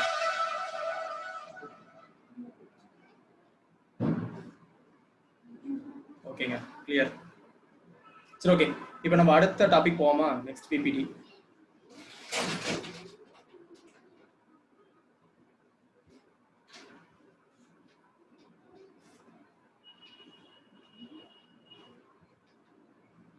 Why O positive blood easily accepted other blood group body? Okay, உங்களுக்கு வந்து பிளட்ல கொடுக்கும்போது அப்படின்னு பிளட்டை நம்ம டொனேட் பண்றோம். தரண்யா ஷேர் ஆயிடுச்சா? ஆயிடுச்சா?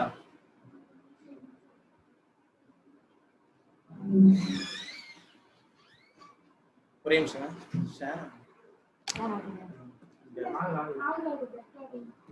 அது heart and blood circulation.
Share ஆயிடுச்சாரா?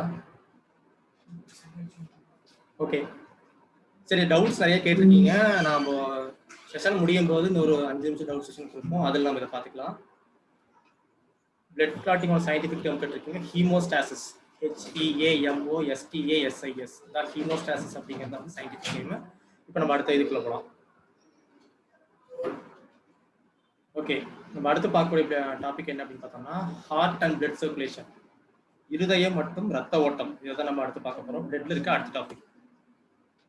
ஓகே, ஹார்ட் டயக்ராம் ரொம்ப வந்து இருக்கு. நான் வந்து நெட்டில் சர்ச் பண்ணலே வந்து கொஞ்சம் சிம்பிளாக இருக்க டயக்ராம் இது ஒன்று மட்டும்தான். இதை பற்றி நான் அடுத்த ஸ்லைட் முடிச்சு சொல்கிறேன். அது ஸ்ட்ரக்சர் ஆஃப் ஹார்ட், அதாவது ஹார்ட்டோட ஸ்ட்ரக்சர் எப்படி இருக்கும் அப்படின்னா. ஓகே, நான் டவுட்ஸ் நிறைய கேட்டிருக்கீங்க. இந்த செஷனுக்குள்ள போயிடலாம். முடிச்சுட்டு லாஸ்ட் 5 மினிட்ஸ் கண்டிப்பாக நான் டவுட் கிளியர் பண்ணுறேன். ஓகே, ஸ்ட்ரக்சர் ஆஃப் ஹார்ட் அப்படின்னா உங்களோட லெஃப்ட் ஹேண்டை வந்து நீங்கள் மடக்கி வச்சிங்கன்னா எவ்வளோ சைஸ் இருக்குமோ அதுதான் உங்களோட ஹார்ட்டோட சைஸாக இருக்கும். ஹார்ட்டை பற்றி பேசிக்காக அதான் டெக்னிக்கல் டேர்ம்லாம் யூஸ் பண்ணாமல் ஹார்ட்டை பற்றி பேசிக்காக சொல்லணும் அப்படின்னா வந்து ஹார்ட் வந்து ஒரு பார்த்தோன்னா 4 சேம்பர்ஸ் இருக்குது, 4 அறைகள் இருக்கும், 4 ரூம்ஸ் கூட சொல்லலாம். ஓகேங்களா? என்னன்னா மேல் இருக்கிறது எல்லாமே நம்ம என்னன்னு சொல்லுவோம்னா ஆரிக்கிள்ஸ் அப்படின்னு சொல்லுவோம். கீழ் இருக்கிறது என்னன்னு சொல்லுவோம்னா வென்ட்ரிக்கிள்ஸ் அப்படின்னு சொல்லுவோம். ஓகேங்களா? ஸோ வந்து ரைட் சைடு, அதாவது உங்கள் ஹார்ட்ல இருக்க ரைட் சைடு எப்போவுமே பார்த்தோம்னா டீஆக்சிஜன் பிளட் தான் இருக்கும். அதாவது வந்து கொஞ்சம் சிம்பிளாக சொன்னால் கெட்ட ரத்தம்னு வச்சுக்கோங்க. கெட்ட ரத்தம்னா என்ன? கார்பன் டை ஆக்சைடு அதிகமாக இருக்கிற ரத்தம் தான் வந்து கெட்ட ரத்தம். ஸோ உங்கள் ரைட் சைடில் வந்து டீஆக்சிஜன் பிளட் தான் அதிகமாக இருக்கும். உங்கள் லெஃப்ட் சைடில் வந்து ஆக்சிஜனேட்டட் பிளட் வந்து ரொம்ப அதிகமாக இருக்கும். ஓகேங்களா? ஓகே, இப்போ ஹார்ட்டோட இந்த டயக்ராம் பாருங்க. ப்ளூ கலர்ல டினோட் பண்ணிருக்கிறது எல்லாமே வந்து உங்களுக்கு வந்து கார்பன் டை ஆக்சைடு அதிகமாக இருக்க பிளட் கெட்ட ரத்தம்னு சொல்லுவாங்க. ஓகேவா? அடுத்து ரெட் கலர் டினோட் பண்ணிக்கிறது எல்லாமே வந்து நல்ல ரத்தம். ஓகேங்களா? ஸோ பார்த்துக்கங்க, நான் என்ன சொல்லியிருக்கேன்னா உங்கள் லெஃப்ட் சைடு வந்து ஆக்சிஜனேட்டட் பிளட்டாக இருக்குமா? ஸோ லெஃப்ட் சைடு பாருங்க, உங்களுக்கு வந்து ஆக்சிஜனேட்டட் பிளட்டாக இருக்கும். ஓகேங்களா? ஹார்ட்டை வந்து நீங்கள் அந்த பக்கம் இருக்க மாதிரி திங்க் பண்ணி பாருங்க, அப்போ கரெக்டாக வரும். ரைட் சைடு பார்த்தோம்னா டீஆக்சிஜன் பிளட் இருக்கும். ஓகே, அடுத்த பாயிண்ட் பார்த்தோம்னா வந்து ரைட் ஆரிக்கிளும் ரைட் வென்ட்ரிக்கிளும் செப்பரேட் பண்ணுறது ட்ரைகஸ்பிட் வால்வ் சொல்லியிருக்காங்க. அதாவது ஆரிக்கிள் வென்ட்ரிக்கிள் ஒன்றும் கிடையாதுங்க. நான் சொன்ன பார்த்தீங்கன்னா மேல் பகுதி வந்து ஆரிக்கிள் சொல்லுவோம், கீழ் பகுதி வென்ட்ரிக்கிள் சொல்லுவோம். அந்த டயக்ராம்ல பாருங்க, ரைட் ஏட்ரியம்னு போட்டிருக்கோம், கீழே வந்து லெஃப்ட் வென்ட்ரிக்கிள்னு போட்டிருக்கோம். இந்த ரெண்டையும் வந்து செப்பரேட் பண்ணுறதுக்கு நடுவில் பார்த்தீங்கன்னா ட்ரைகஸ்பிட் வால்வ் ஒன்று இருக்கும். ஓகேங்களா? அது வந்து தமிழில் வந்து மூவிதழ் வால்வுன்னு சொல்லுவாங்க. ஸோ ரைட் ஆரிக்கிளையும் ரைட் வென்ட்ரிக்கிளையும் செப்பரேட் பண்ணுறது வந்து மூவிதழ் வால்வு. ஓகேங்களா? அது இந்த பக்கம் பாருங்க, லெஃப்ட் ஆரிக்கிளையும் லெஃப்ட் வென்ட்ரிக்கிளையும் செப்பரேட் பண்ணுறதுன்னு பார்த்தோம்னா மிட்ரல் வால்வ். மிட்ரல் வால்வுக்கு இன்னொரு பேர் இருக்கு, அதுதான் வந்து பைகஸ்பிட் வால்வ்னு சொல்லுவோம், ஈறுதல் வால்வு அப்படின்னு சொல்லுவோம். ஓகேங்களா? ஸோ இதுதான் வந்து பேசிக்காக ஹார்ட்டோட ஸ்ட்ரக்சர். இதெல்லாம் இதில் பார்த்தீங்கன்னா ஹார்ட் எந்த இடத்துல பிளேஸ் ஆயிருக்குன்னு பார்த்தோம்னா லங்ஸுக்கு நடுவில். ஸோ வந்து மீடியாஸ்டீனம்னு சொல்லுவாங்க அந்த இடத்த. ஓகேங்களா? ஹார்ட்டை சுற்றி வந்து பெரிகார்டியல், அதாவது ஹார்ட்டோட அவுட்டர் லேயர்ல வந்து பெரிகார்டியல் ஃப்ளூயிட் ஒன்று இருக்கும். அந்த ஃப்ளூயிட் என்ன பண்ணுவோம்னா ஹார்ட்டை வந்து வைப்ரேஷன்ஸ்ல இருந்து தடுக்கும். ஓகேங்களா? சிம்பிளா இவ்வளவுதான் வந்து உங்களோட புக்கில் இருக்கிற ஸ்ட்ரக்சர் ஆஃப் ஹார்ட். ஹார்ட் எங்க பிளேஸ் ஆயிருக்கு, ஹார்ட் சுற்றி என்ன இருக்கு, ஹார்ட்டோட லெஃப்ட் சைடு என்ன, ஹார்ட்டோட ரைட் சைடு என்ன, ஹார்ட்டுக்கு மேல் பகுதி என்ன சொல்லுவோம், கீழ்பகுதி என்ன சொல்லுவோம், மேல் பகுதியும் கீழ்பகுதி பிரிக்கிற 2 வால்வுக்கு என்னென்ன பேர் சொல்லுவோம். இவ்வளவுதான் விஷயம். ஓகேங்களா? அடுத்து ஸ்ட்ரக்சர் ஆஃப் ஹார்ட் பார்த்தாச்சு. அடுத்து ஃபங்க்ஷன்ஸ் ஆஃப் ஹார்ட். இந்த ஃபங்க்ஷன்ஸ் ஆஃப் ஹார்ட்டை வந்து நீங்கள் வந்து இந்த இங்கிலீஷில் ரொம்ப டேர்ம்லாம் யூஸ் பண்ணி பார்த்தா ஒன்றும் புரியாது. இந்த ஹார்ட் டயக்ராம் பாருங்க, இதை நான் சொல்கிறத விசுவலைஸ் பண்ணிக்கோங்க, அதுவே உங்களுக்கு மேக்ஸிமம் புரிஞ்சிடும். ஓகேங்களா? அதாவது என்ன அப்படின்னா உடல் இருக்கிற மேல் பகுதியில் இருக்கிற கெட்ட ரத்தம், அதாவது நம்ம ஹார்ட்டுக்கு மேல் பகுதியில் இருக்கிற கெட்ட ரத்தத்தை எல்லாம் சுப்பீரியர் வீனா காவான்னு போட்டிருக்கோம் பார்த்தீங்களா? அதுதான் வந்து ஹார்ட்டுக்கு மேல் இருக்கிற டீஆக்சிஜன் பிளட் எல்லாம் ஹார்ட்டுக்கு கொண்டு வரும். அடுத்து கீழே பாருங்க, இன்ஃபீரியர் வீனா காவான்னு போட்டிருக்கோம். அந்த இன்ஃபீரியர் வீனா காவா என்னன்னா ஹார்ட்டுக்கு கீழ்ப்பகுதி, உடலுக்கு கீழ்ப்பகுதியில் இருக்கிற கெட்ட ரத்தத்தை எல்லாம் வந்து இன்ஃபீரியர் வீனா காவா ஹார்ட்டுக்கு கொண்டு வரும். இது ரெண்டுமே எங்க கொண்டு வரும்னா ரைட் ஏட்ரியம் பார்த்துக்கோங்க, ரைட் ஆரிகளுக்கு அந்த ரெண்டுமே கெட்ட ரத்தத்தை கொண்டு வரும். அந்த ரைட் ஆரிகள் இருக்கிற கெட்ட ரத்தம் ட்ரைகஸ்பிட் ஓப்பன் ஆன உடனே அப்படியே ரைட் வென்ட்ரிக்கலுக்கு வரும். வந்ததுக்கு அப்புறம் ரைட் வென்ட்ரிக்கல் வந்து பம்ப் ஆகும். ஹார்ட் பிடிக்குமா? ஸோ ரைட் வென்ட்ரிக்கல் பம்ப் ஆகும்போது ரைட் வென்ட்ரிக்கல் இருக்கிற கெட்ட ரத்தம் வந்து பல்மனரி ஆர்டரி, பார்த்தீங்கன்னா அந்த ஏரோ மார்க் போட்டிருப்பாங்க, பல்மனரி ஆர்டரி மூலியமா லங்ஸுக்கு போயிடும். அண்ட் லங்ஸ்ல வந்து நல்ல ரத்தமா மாறி திரும்ப பார்த்தீங்கன்னா பல்மனரி வெயின் கொடுத்துருக்கு பாருங்க, பல்மனரி வெயின் மூலியமா லெஃப்ட் ஆரிக்கலுக்கு வரும். லெஃப்ட் ஆரிக்கல்ல இருந்து அந்த மிட்ரல் வால்வ் ஓப்பன் ஆனதுக்கு அப்புறம் மறுபடியும் லெஃப்ட் வென்ட்ரிக்கல் கீழே வரும். திரும்ப லெஃப்ட் வென்ட்ரிக்கல் வந்து துடிக்கும் போது, அது கம்ப்ரஸ் ஆகும்போது, கான்ட்ராக்ட் ஆகும்போது அது வந்து என்ன அப்படின்னா வந்து உங்களுக்கு வந்து அயோட்டா மூலியமா உடம்பு ஃபுல்லா போய் நல்ல ரத்தம் வந்து உங்களுக்கு வந்து போய் சேருது. இதுதான் வந்து ஹார்ட்டோட பேசிக் ஃபங்க்ஷன்ஸ். திரும்ப நான் சொல்றேன், நீங்க அந்த டயக்ராம் பார்த்து நான் சொல்றதை அப்படியே விசுவலைஸ் பண்ணிக்கோங்க. ஃபர்ஸ்ட் உடல்ல இருக்கிற கெட்ட ரத்தம், தட் மீன்ஸ் வந்து உடல்ல இருக்கிற மேற்பகுதியில் இருக்கிற கெட்ட ரத்தம் வந்து சுப்பீரியர் வீனா காவா வழியா ரைட் ஆரிக்கலுக்கு வரும். First point. செகண்ட் பாயிண்ட், இந்த ரைட் ஆரிக்கல் இருக்கு, அது அப்புறம் சரி இது இன்ஃபீரியர் வீனா காவா பார்த்தீங்களா, உடல்ல இருக்கிற கீழ் பகுதியில் இருக்கிற கெட்ட ரத்தம் எல்லாம் திரும்பவும் வந்து ரைட் ஆரிக்கலுக்கு தான் வரும். ஸோ ஃபர்ஸ்ட் ஹார்ட்ல எந்த சேம்பருக்கு பிளட் வரும்னு பார்த்தோம்னா ரைட் ஆரிக்கலுக்கு பிளட் வரும். எது ரெண்டு கொண்டு வந்து கொடுக்குன்னு பார்த்தோம்னா சுப்பீரியர் வீனாக்காவும் இன்ஃபீரியர் வீனாக்காவும் கொண்டு வந்து கொடுக்கும். ஓகேங்களா, இது ரெண்டும் ரைட் ஆரிக்கலுக்கு வந்துருது. வந்ததுக்கு அப்புறம் ட்ரைகஸ்பிட் வால்வ் ஓப்பன் ஆனதுனால அந்த அதாவது டிஆக்சிஜன் பிளட் வந்து ரைட் வென்ட்ரிக்கலுக்கு வருது. அப்புறம் ரைட் வென்ட்ரிக்கல் சுருங்கும் போது அந்த பிளட் எல்லாம் பல்மனரி ஆர்டரி வழியா லங்ஸுக்கு போகுது. லங்ஸுக்கு போய் அதாவது சுத்தம் செய்யப்பட்டதுக்கு அப்புறம் திரும்ப பல்மனரி வெயின் மூலியமா லெஃப்ட் ஆரிக்கலுக்கு வருது. திரும்ப லெஃப்ட் ஆரிக்கல்ல இருந்து அந்த bicuspid valve or mitral valve open ஆன உடனே லெஃப்ட் வென்ட்ரிக்கலுக்கு அந்த பிளட் எல்லாம் வருது. திரும்ப அந்த லெஃப்ட் வென்ட்ரிக்கல் சுருங்கும் போது லெஃப்ட் வென்ட்ரிக்கல் இருக்கிற இந்த ஆக்சைடு பிளட் எல்லாம் அயோட்டா மூலியமா உடம்புல இருக்கிற அத்தனை செல்களுக்கும் போய் சேருது. ஓகேங்களா, இதைத்தான் வந்து ஃபங்க்ஷன்ஸ் ஆஃப் ஹார்ட்ல வந்து கொடுத்துருப்பாங்க. ஓகேங்களா, உங்களுக்கு வந்து என்னன்னா விஷயம் உங்களுக்கு எப்படி எக்ஸாம்ல கேட்பாங்க அப்படின்னா வந்து உங்களுக்கு வந்து எந்த அளவுக்கு நீங்க வந்து சப்ஜெக்ட்ல தெரிஞ்சு வச்சிருக்கீங்க, நாலேஜ் இருக்கீங்கன்னு தான் கேட்பாங்க. ஓகேங்களா, ஸோ சுப்பீரியர் வீனாக்காவா இன்ஃபீரியர் வீனாக்காவோட வேலை என்ன, ஓகேங்களா, ரைட் ஆரிக்கலும் ரைட் வென்ட்ரிக்கலையும் பிரிக்கிற வால்வ் என்ன, அதுக்கப்புறம் வந்து அதாவது பார்த்தீங்கன்னா ஒரு டேர்ம் இருக்கு என்னன்னா வந்து ஆர்ட்ரிஸ் அப்படின்னா வந்து தமனிகள்னு சொல்லுவோம் தமிழ்ல. ஆர்ட்ரிஸ் தமனிகள் எப்பவுமே வந்து நல்ல ரத்தத்தை மட்டும்தான் கொண்டு போகும். அப்புறம் வெயின்ஸுக்கு வந்து சிரைகள்னு சொல்லுவோம். சரிங்களா, சிரைகள் எப்பவுமே வந்து கெட்ட ரத்தத்தை தான் வந்து கொண்டு வரும். ஸோ நல்ல ரத்தத்தையும் கொண்டு போறது வந்து ஆர்ட்ரிஸ், கெட்ட ரத்தத்தை கொண்டு போறது வந்து வெயின்ஸ். இதுல ஒரே ஒரு எக்ஸெப்ஷன் கேஸ் இருக்கு. பல்மனரி வெயின் பாத்தீங்கன்னா நல்ல ரத்தத்தை தான் கொண்டு வரும், பல்மனரி ஆர்ட்ரி பார்த்தோம்னா கெட்ட ரத்தத்தை கொண்டு போகும். சரிங்களா, ஸோ அதனால எப்பவுமே நீங்க எப்படி தெரிஞ்சுக்கணும் அப்படின்னா வந்து ஆர்ட்ரிஸ் அவங்க சொல்லிட்டாங்கனாலே அது வந்து ஏ ஃபார் குட். ஸோ நல்ல ரத்தம் தான் கொண்டு போகும். அதில் ஒரே ஒரு எக்ஸெப்ஷன் கேஸ் என்னன்னு பார்த்தோம்னா பல்மனரி ஆர்டரி. அது வந்து ஆக்சுவலாக தமிழில் கேட்குறீங்க. தமிழ் எப்படின்னா நுரையீரல் தமனிகள் எல்லாமே நல்ல ரத்தத்தை தான் கொண்டு போகும். அதில் ஒரே ஒரு எக்ஸெப்ஷனல் கேஸ் என்னன்னா வந்து பல்மனரி நுரையீரல் தமனி. இதே வெயின்ஸ் பார்த்துக்குங்க, நுரையீரல் சிரை.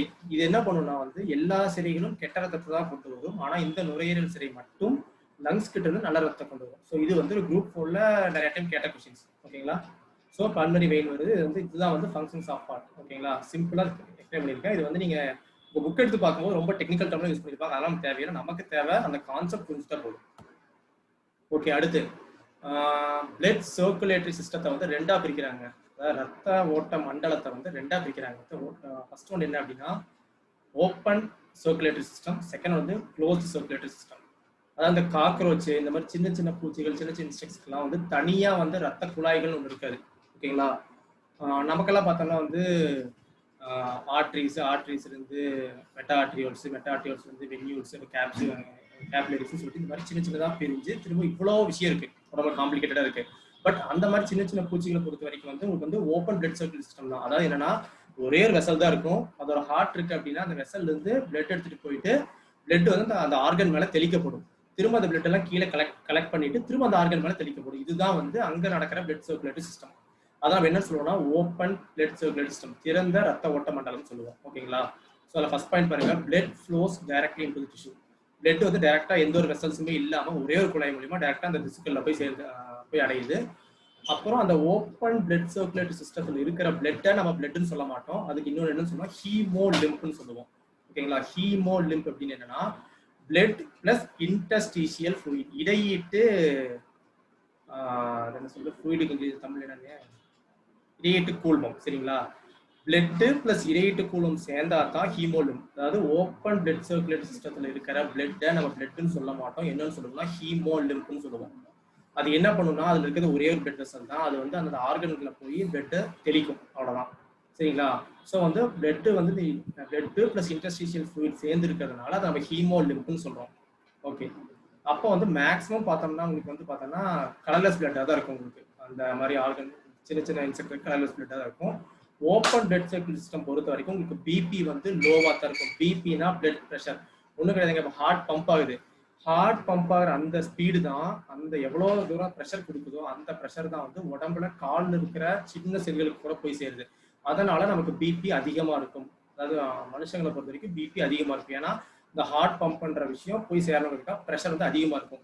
இதே இன்செக்ட்ஸை பொறுத்த வரைக்கும் நமக்கு என்ன சொல்லியிருக்கோன்னா, ஒரே ஒரு பிளட் வெசலோ இல்லை வந்து ஒரே ஒரு இது மட்டும் தான் ஒரு ரவுண்ட் ஷேப்ல இருக்கும், அவ்வளோதான். இவ்வளோதான் இருக்கிறதுனால அதுக்கு பிபி எப்பவுமே லோவாக தான் இருக்கும். புரிஞ்சுதுங்களா? ஏன் பிபி ஹையா இருக்கு, ஏன் பிபி லோவா இருக்கு அப்படிங்கிறதுக்கு. அடுத்து க்ளோஸ்டு பிளட் சர்க்குலேட்டரி சிஸ்டம் நம்மளுது தான்.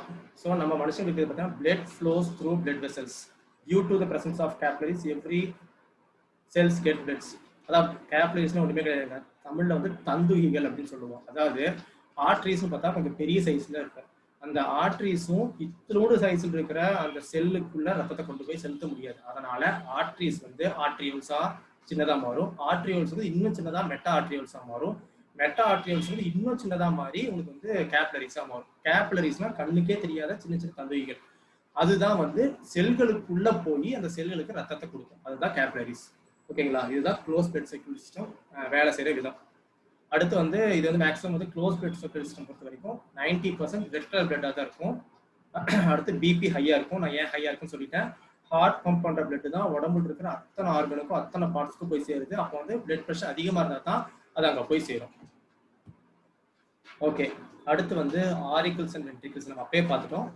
ஆரிக்கிள்ஸ் அப்படின்னு வந்து ஹார்ட்ல இருக்கிற மேல் பகுதிகள், அதாவது 2 upper layers of the heart வந்து ஆரிக்கிள்ஸ் சொல்லுவோம். இதை நம்ம என்னன்னு சொல்லுவோம்னா எப்போ வந்து ரிசீவிங் சேம்பர்ஸ் சொல்லுவோம். வாங்கும் அறைகள். என்ன வாங்குதுன்னா சுப்பீரியர் வீனா காவாகிட்டு இருந்தும் இன்ஃபீரியர் வீனா காவாகிட்டு இருந்தும் டிஆக்சைடு பிளட்டை வாங்குது. அதே மாதிரி லெஃப்ட் ஆரிக்கிள் என்ன பண்ணுதுன்னா வந்து பல்மரி வெயின் கிட்ட இருந்து குட் பிளட்டை வாங்குது. ஸோ ரெண்டுமே வாங்கத்தான் செய்யுது. அதனால வந்து ரிசீவிங் சேம்பர்ஸ் சொல்றோம். ஆரிக்கிள்ஸ் வந்து ரிசீவிங் சேம்பர்ஸ் சொல்றோம். செகண்ட் ஒன் பார்த்தோம் அப்படின்னா வந்து வென்ட்ரிகிள்ஸ். வென்ட்ரிகிள்ஸ் பார்க்கும்போது பார்த்தோம்னா கீழே இருக்குது. வென்ட்ரிகிள்ஸ் எப்பவுமே வந்து திக்காக தான் இருக்கும். அதுலேயும் எஸ்பெஷலாக லெஃப்ட் வென்ட்ரிகிள் ரொம்ப திக்காக இருக்கும். ஏன் அப்படின்னு சொன்னா யாருக்கா தெரியும்? மேக்ஸிமம் கெஸ் பண்ணியிருப்பீங்க. என்ன அப்படின்னா லெஃப்ட் வென்ட்ரிகிள் பம்ப் ஆகும்போது தான் அதுல இருந்து உங்களுக்கு வந்து பிளட் வந்து உடம்புல இருக்க அத்தனை பார்ட்ஸுக்கு போய் சேருது. ஸோ அது எவ்வளோ திக்கா இருந்தா அப்பதான் வந்து பம்ப் பண்ணி அதை வந்து கொண்டு போய் சேர்த்த முடியும். ஸோ அதனால லெஃப்ட் வென்ட்ரிகிள்ங்கிறது ரொம்ப திக்கா இருக்கும். எக்ஸாம்ல குரூப் 4 டைம் கொஸ்டின் கேட்டிருக்காங்க. அதாவது which of the heart chamber is thickest அப்படிங்கிற மாதிரி 4 கொடுத்துட்டாங்க. உங்களுக்கு மேக்ஸிமம் ஆரிக்கிள்ஸ் பொறுத்த வரைக்கும் ரெண்டுமே வந்து உங்களுக்கு வந்து ரொம்ப தின்னா தான் இருக்கும். வென்ட்ரிகல்ஸ் ரெண்டுமே வந்து திக்கா இருக்கும். அதுலேயும் எஸ்பெஷலா லெஃப்ட் வென்ட்ரிகல் ரொம்ப ரொம்ப திக்கா இருக்கும். நம்ம வந்து வென்ட்ரிகல் என்னன்னு சொல்றோம்னா வந்து டிஸ்ட்ரிபியூட்டிங் சேம்பர்ஸ் அப்படின்னு சொல்றோம். ஏன்னா வந்து எல்லாமே வெளியே தான் அனுப்புது. நீங்க வந்து ரைட் வென்ட்ரிகல் பாத்தீங்கன்னா அது வந்து அதுகிட்ட இருக்க பிளட்டை வந்து லங்ஸுக்கு அனுப்புது பல்மனரி ஆர்டரி மூலியமா. இதே வந்து இந்த பக்கம் பாத்தீங்கன்னா லெஃப்ட் வென்ட்ரிகல் பாத்தீங்கன்னா அயோட்டா மூலியமா நல்ல ரத்தத்தை வெளியே அனுப்புது. ஸோ ரெண்டுமே வெளியே அனுப்புற வேலையை பார்க்கறதுனால அதை வந்து நம்ம டிஸ்ட்ரிபியூட்டிங் சேம்பர்ஸ்ன்னு சொல்றோம். ஓகேங்களா? அடுத்து சர்க்குலேஷன் ஆஃப் பிளட். இப்போ நான் உங்களுக்கு ஒரு சின்னதாக எக்ஸ்பிளைன் பண்ண பார்த்தீங்கன்னா அதாவது ஹார்ட்ல இருக்கிற பிளட்டு ஆர்ட்ரி வழியாக வெளில போகுது. அந்த ஆர்ட்ரி இன்னும் சின்னதாகி ஆர்ட்ரியோல்ஸா மாறுது. அந்த ஆர்ட்ரியோல்ஸ் இன்னமும் சின்னதாகி மெட்டா ஆர்ட்ரியோல்ஸா மாறுது. அந்த மெட்டா ஆர்ட்ரியோல்ஸ் இன்னமும் சின்னதாகி கேபிலரிஸா மாறுது. அந்த கேபிலரிஸ் போய் ஒவ்வொரு செல்களுக்கும் சின்ன சின்ன செல்களுக்கும் நல்ல ரத்தத்தை கொடுக்குது. அந்த செல்கள் இருக்க கெட்ட ரத்தத்தை எடுத்துட்டு அந்த கேபிலரிஸ் கொஞ்சம் பெருசா வென்யூல்ஸா மாறுது. அந்த வென்யூல்ஸ் இன்னும் கொஞ்சம் பெருசா வெயின்ஸா மாறுது. அந்த வெயின்ஸ் எல்லாம் ஒன்னா சேர்ந்து சுப்பீரியர் இன்ஃபீரியர் வீனாக்காவா மாறுது. திரும்ப ஹார்ட்டுக்கு வருது. இதுதான் பிளட் சர்க்குலேஷன். உடம்புல நடக்கிற பிளட் சர்க்குலேஷன் இவ்வளவுதாங்க. Heart, arterioles, meta arterioles, capillaries, venules, veins, superior vena cava, heart.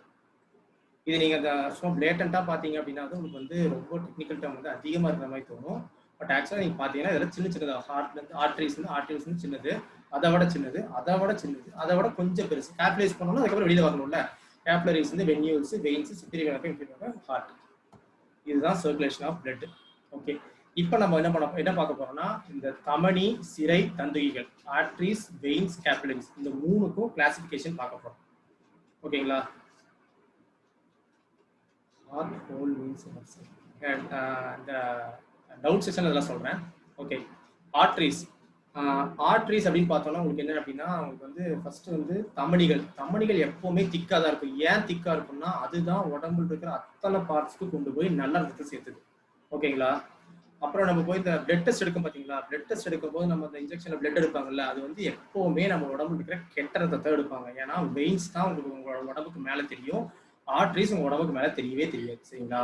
So நம்ம பிளட் டெஸ்ட் எடுக்கிற அத்தனை ரத்தமும் டீஆக்சிஜன் பிளட் தான் அவங்க ரத்தத்தை டெஸ்ட் எடுக்கிறாங்க. ஓகேங்களா?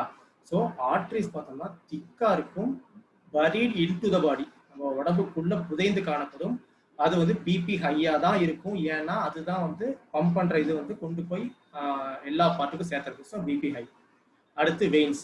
வெயின்ஸ் அப்படிங்கிறது பார்த்தா தின் வால்டா இருக்கும், ரொம்ப சின்னதாக தான் இருக்கும். அதனால தான் ஈஸியாக நம்ம இன்ஜெக்ஷன் பண்ணி நம்ம பிளட் எடுத்து டெஸ்ட் பண்றோம். அது ஸ்கின்னுக்கு மேலேயே இருக்கும், அது வந்து டீஆக்சைடு பிளட் தான் வச்சிருக்கும். பிபி வந்து லோவா தான் இருக்கும், ஏன்னா வந்து அது வந்து கேப், அதாவது செல்ஸ்ல இருந்து வெளியே வரக்கூடிய ரத்தம். ஸோ அது வந்து பிபி ரொம்ப லோவா தான் இருக்கும்.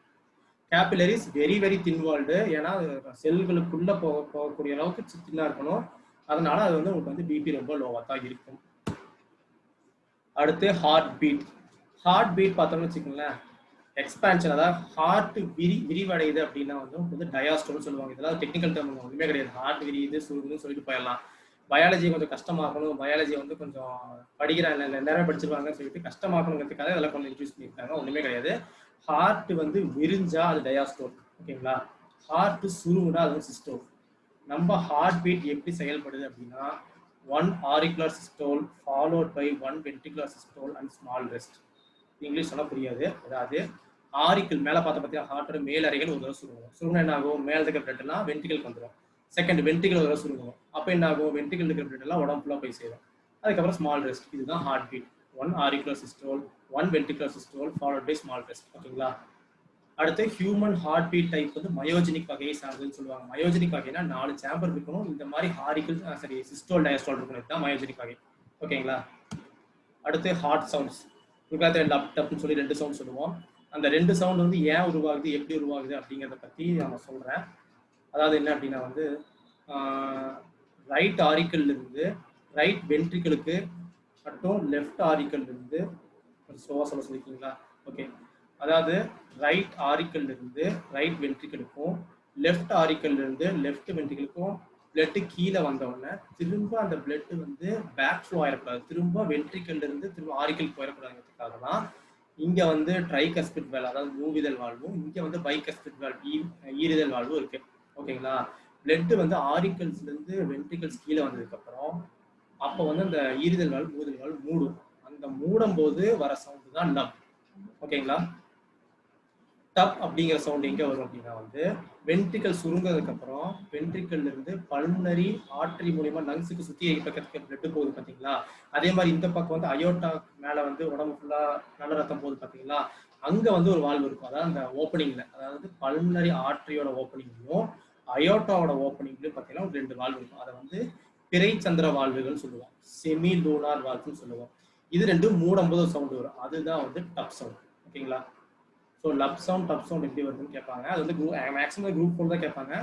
அதில் பார்த்தோம்னா முக்கியமாக தெரிஞ்சு வச்சுக்கோங்க, ஏவி வால்வ்னு சொல்லுவாங்க. ஏவி வால்வ்னு ஒன்று பெருசாக கிடையாதுங்க. ஆரிக்குலோ வென்ட்ரிகுலர் வால்வ்ஸ் அப்படின்னா ஆரிக்கலையும் வென்ட்ரிக்கலையும் பிரிக்கிற வால்வு தான் ஏவி வால்வ். ஓகேங்களா?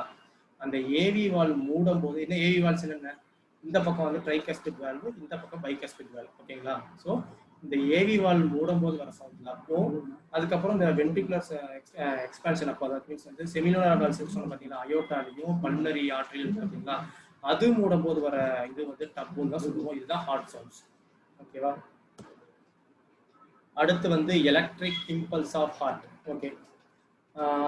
அதாவது இது வந்து இதயத்தின் மின் தூண்டல் அப்படின்னு சொல்லுவாங்க. ஓகேங்களா?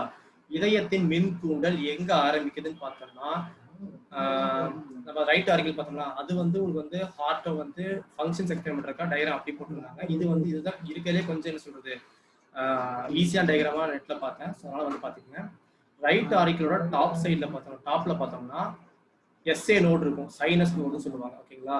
சைனோ ஆரிக்குலர் நோடுன்னு சொல்லுவாங்க. அந்த எஸ்ஏ நோடு என்ன பண்ணுன்னா அங்கிருந்து தான் ஃபர்ஸ்ட் இதயத்தோட மின் தூண்டல் ஆரம்பிக்கும். இதயம் துடிக்குது பாத்தீங்களா, அதை துடிக்கிறதுக்கு மெக்கானிக்கல் எனர்ஜி எது கொடுக்குதுன்னு பார்த்தோம்னா எஸ்ஏ நோடு தான் கொடுக்குது. ஓகேங்களா? அந்த எஸ்ஏ நோட்ல இருந்து ஆரம்பிக்கிற அந்த மின் தூண்டல் ஏவி நோடு, நடுவில் ஒரு எல்லோ கலர் இருக்கு பாத்தீங்களா, ஆர்ட்ரிகுலோ வென்ட்ரிகுலோ நோடுன்னு இருக்கும். அந்த ஏவி நோடுக்கு டிராவல் ஆகி அந்த ஏவி நோட்ல இருந்து பண்டில் ஆஃப் ஃபிஷ்னு சொல்லுவாங்க. அந்த பண்டில் ஆஃப் ஃபிஷ்னா 2 பக்கம் போகுது பாத்தீங்களா, 2 பக்கம் போற அதான் பண்டில் ஆஃப் ஃபிஷ் போயிட்டு பொற்கிஞ்சி இலைகள் சொல்லுவாங்க. அங்க வந்து ஆக்சுவலா வந்து இலையாட்டு இருக்கும். அந்த 2 எல்லோ கலர் லைன் வந்து லெஃப்ட் ஆரிக்கல் லெஃப்ட் வென்ட்ரிக்கலுக்கும் ரைட் வென்ட்ரிக்கலுக்கும் வந்து இலையாட்டு இருக்கும். அது வந்து பொற்கிஞ்சி ஃபைபர்ஸ் சொல்லுவோம். இப்படித்தான் ஒரு இதயத்தின் மின் தூண்டல் வருது. திரும்ப எக்ஸ்பிளைன் பண்ற பாத்துக்கோங்க. இந்த ஆர்டர் மட்டும் குரூப் 4 நிறைய கொஸ்டின்ஸ் நிறைய டைம் கொஸ்டின் கேட்டிருக்காங்க. எலக்ட்ரிக் இம்பல்ஸ் ஆஃப் ஹார்ட் பீட்டோட இது சொல்லுங்க அப்படிங்கிற மாதிரி கேட்டிருக்காங்க. Order SA node, AB node, bundle of His, Purkinje fibres. இப்போ SA நோடு அப்படின்னா SA நோடு எங்க இருக்குன்னு கேட்பாங்க. அது எங்க இருக்குன்னா நம்மளோட ஹார்ட்டோட ரைட் ஆரிக்கிளோட டாப்ல இருக்கு. அதுதான் SA நோடு. இங்க ஆரம்பிக்கிற எலக்ட்ரிக் இம்பல்ஸ் வந்து டிராவல் ஆகி ஏவி நோடுக்கு ரீச் ஆகும்.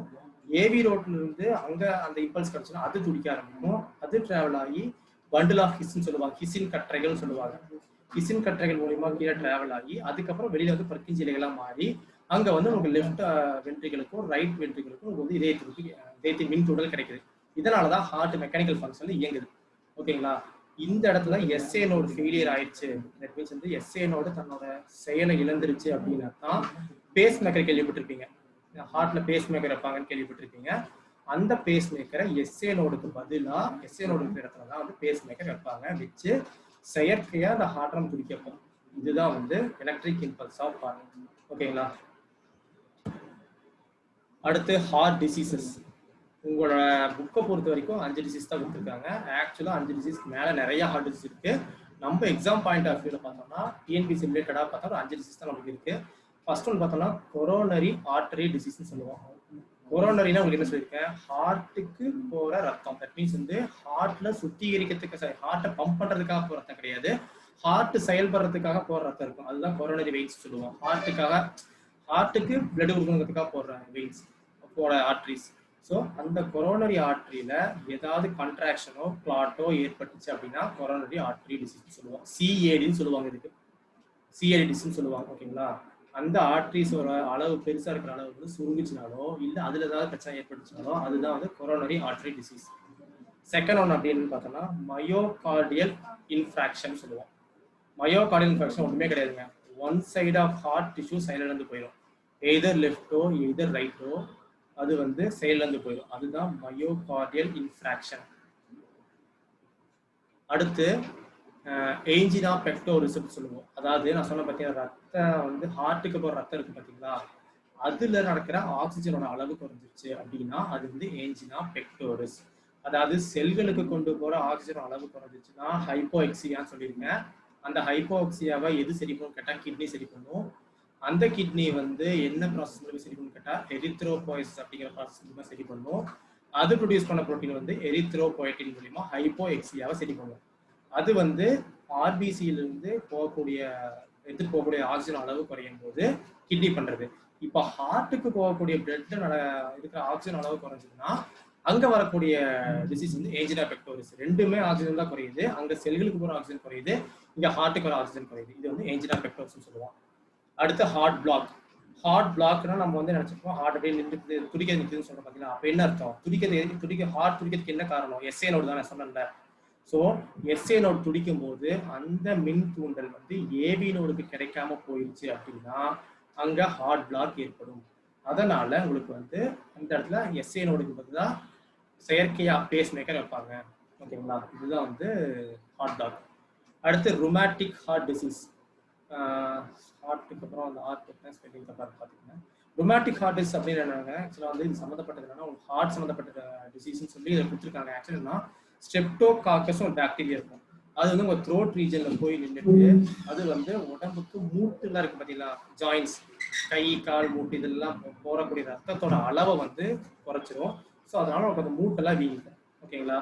அப்போ உங்களுக்கு ஹார்ட்டுக்கு கிடைக்கக்கூடிய பிளட்டோட அளவும் குறைஞ்சிடும் ஸ்ட்ரெப்டோகாக்கஸ் பாக்டீரியா பண்றது. ஓகேங்களா? இது வந்து எக்ஸாம்பிள் கேட்டிருக்காங்க. ருமேட்டிக் ஹார்ட் டிசீஸை கொண்டு வர பாக்டீரியாவோட பேருன்னு கேட்டிருக்காங்க. அது வந்து உங்களுக்கு வந்து ஸ்ட்ரெப்டோகாக்கஸ் பாக்டீரியா. ஓகேங்களா? இவ்வளவுதான் வந்து உங்களுக்கு வந்து பார்த்தோம்னா ஹார்ட் டிசீஸ், பிளட் சர்க்குலேஷன். அப்புறம் ஒரு பாயிண்ட் விட்டுருப்பேன், அதெல்லாம் கேட்கறதே இல்லைங்க. என்ன அப்படின்னா வந்து பிளட் சர்க்குலேஷனை வந்து கண்டுபிடிச்சது யாருன்னு கேட்டிருப்பாங்க. வில்லியம் ஹார்வி அவர் தான் கண்டுபிடிச்சிருப்பாரு.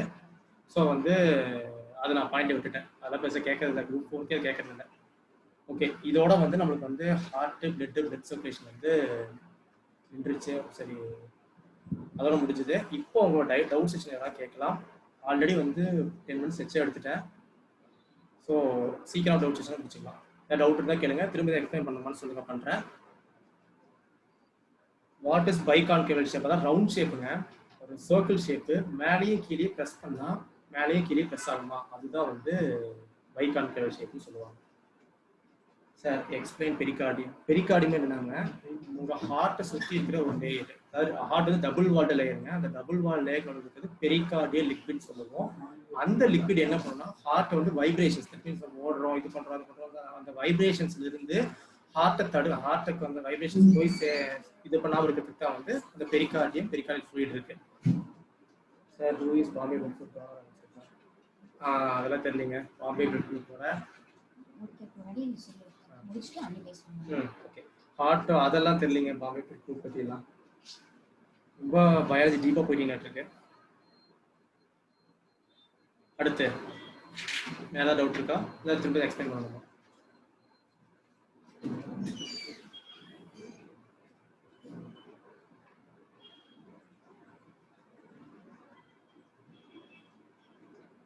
நீங்க ஹார்ட் ஹோல்னா ஹார்ட்ல ஹோல் இருக்குதுன்னு கிடையாதுங்க. இந்த போற வெசல்ஸ்ல ஏதாவது வந்து சின்ன என்ன சொல்றது பேக் ஃப்ளோ ஹார்ட் ஆஃப்ல பத்தி ட்ரைகஸ்டிக் வால்வ் பைகஸ்டிக் வால்வ் இருக்கு பாத்தீங்களா, அதுல ஏதாவது சின்ன அதாவது கண்ணுக்கே தெரியாத அளவுக்கு ஓட்டை இருந்து பிளட் வந்து பேக் ஃப்ளோ வச்சுனா தான் வந்து ஹார்ட் ஃப்ளோன்னு சொல்லுவாங்க. அதுக்கு இதுக்கு சம்மந்தம் கிடையாது. அடுத்து எக்ஸ்பிளைன் போர்கிஞ்சி ஃபைபர்ஸ். அதாவது என்னன்னா வந்து ஹிசின் கற்றைகள் இருக்கு பாத்தீங்களா, இந்த ஹிசின் கற்றைகள்ல இருந்து சின்ன சின்ன நார்கட்டை வெளியே வரும். அதை ஆக்சுவலா அந்த டயக்ராம்ல கொடுக்கல. நான் ஆக்சுவலா டயக்ராம் தேடி பார்த்தா கிடைக்கல.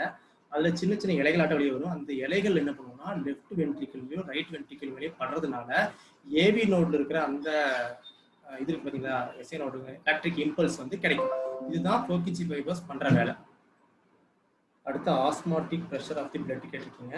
ஆக்சுவலா ஆஸ்மாட்டிக் ப்ரெஷர் என்னங்க, சவ்வூடு பரவல், அதாவது ஹையர் கான்சன்ட்ரேஷன் இருந்து லோவர் கான்சன்ட்ரேஷனுக்குள்ள பிளட் ஃப்ளோ ஆகிறது தான் வந்து உங்களுக்கு பார்த்தீங்கன்னா அந்த ஆஸ்மாட்டிக் ப்ரெஷர்னு சொல்லுவோம். அந்த மாதிரி அந்த ப்ரெஷர் வந்து அதிகமாச்சுன்னா அந்த பிளட் வந்து செமி பெர்மியபிள் மெம்பரேன் சொல்லுவாங்க நடுவில். ஓகேங்களா, அந்த மெம்பரேன் வழியாக பாஸ் ஆகும்போது ப்ரெஷர் அதிகமாச்சுன்னா பாஸ் ஆகாது. ஸோ அந்த ப்ரெஷரை கரெக்டாக பார்த்துக்கிறது மட்டும்தான் ஆல்புமின்ஸோட வேலை.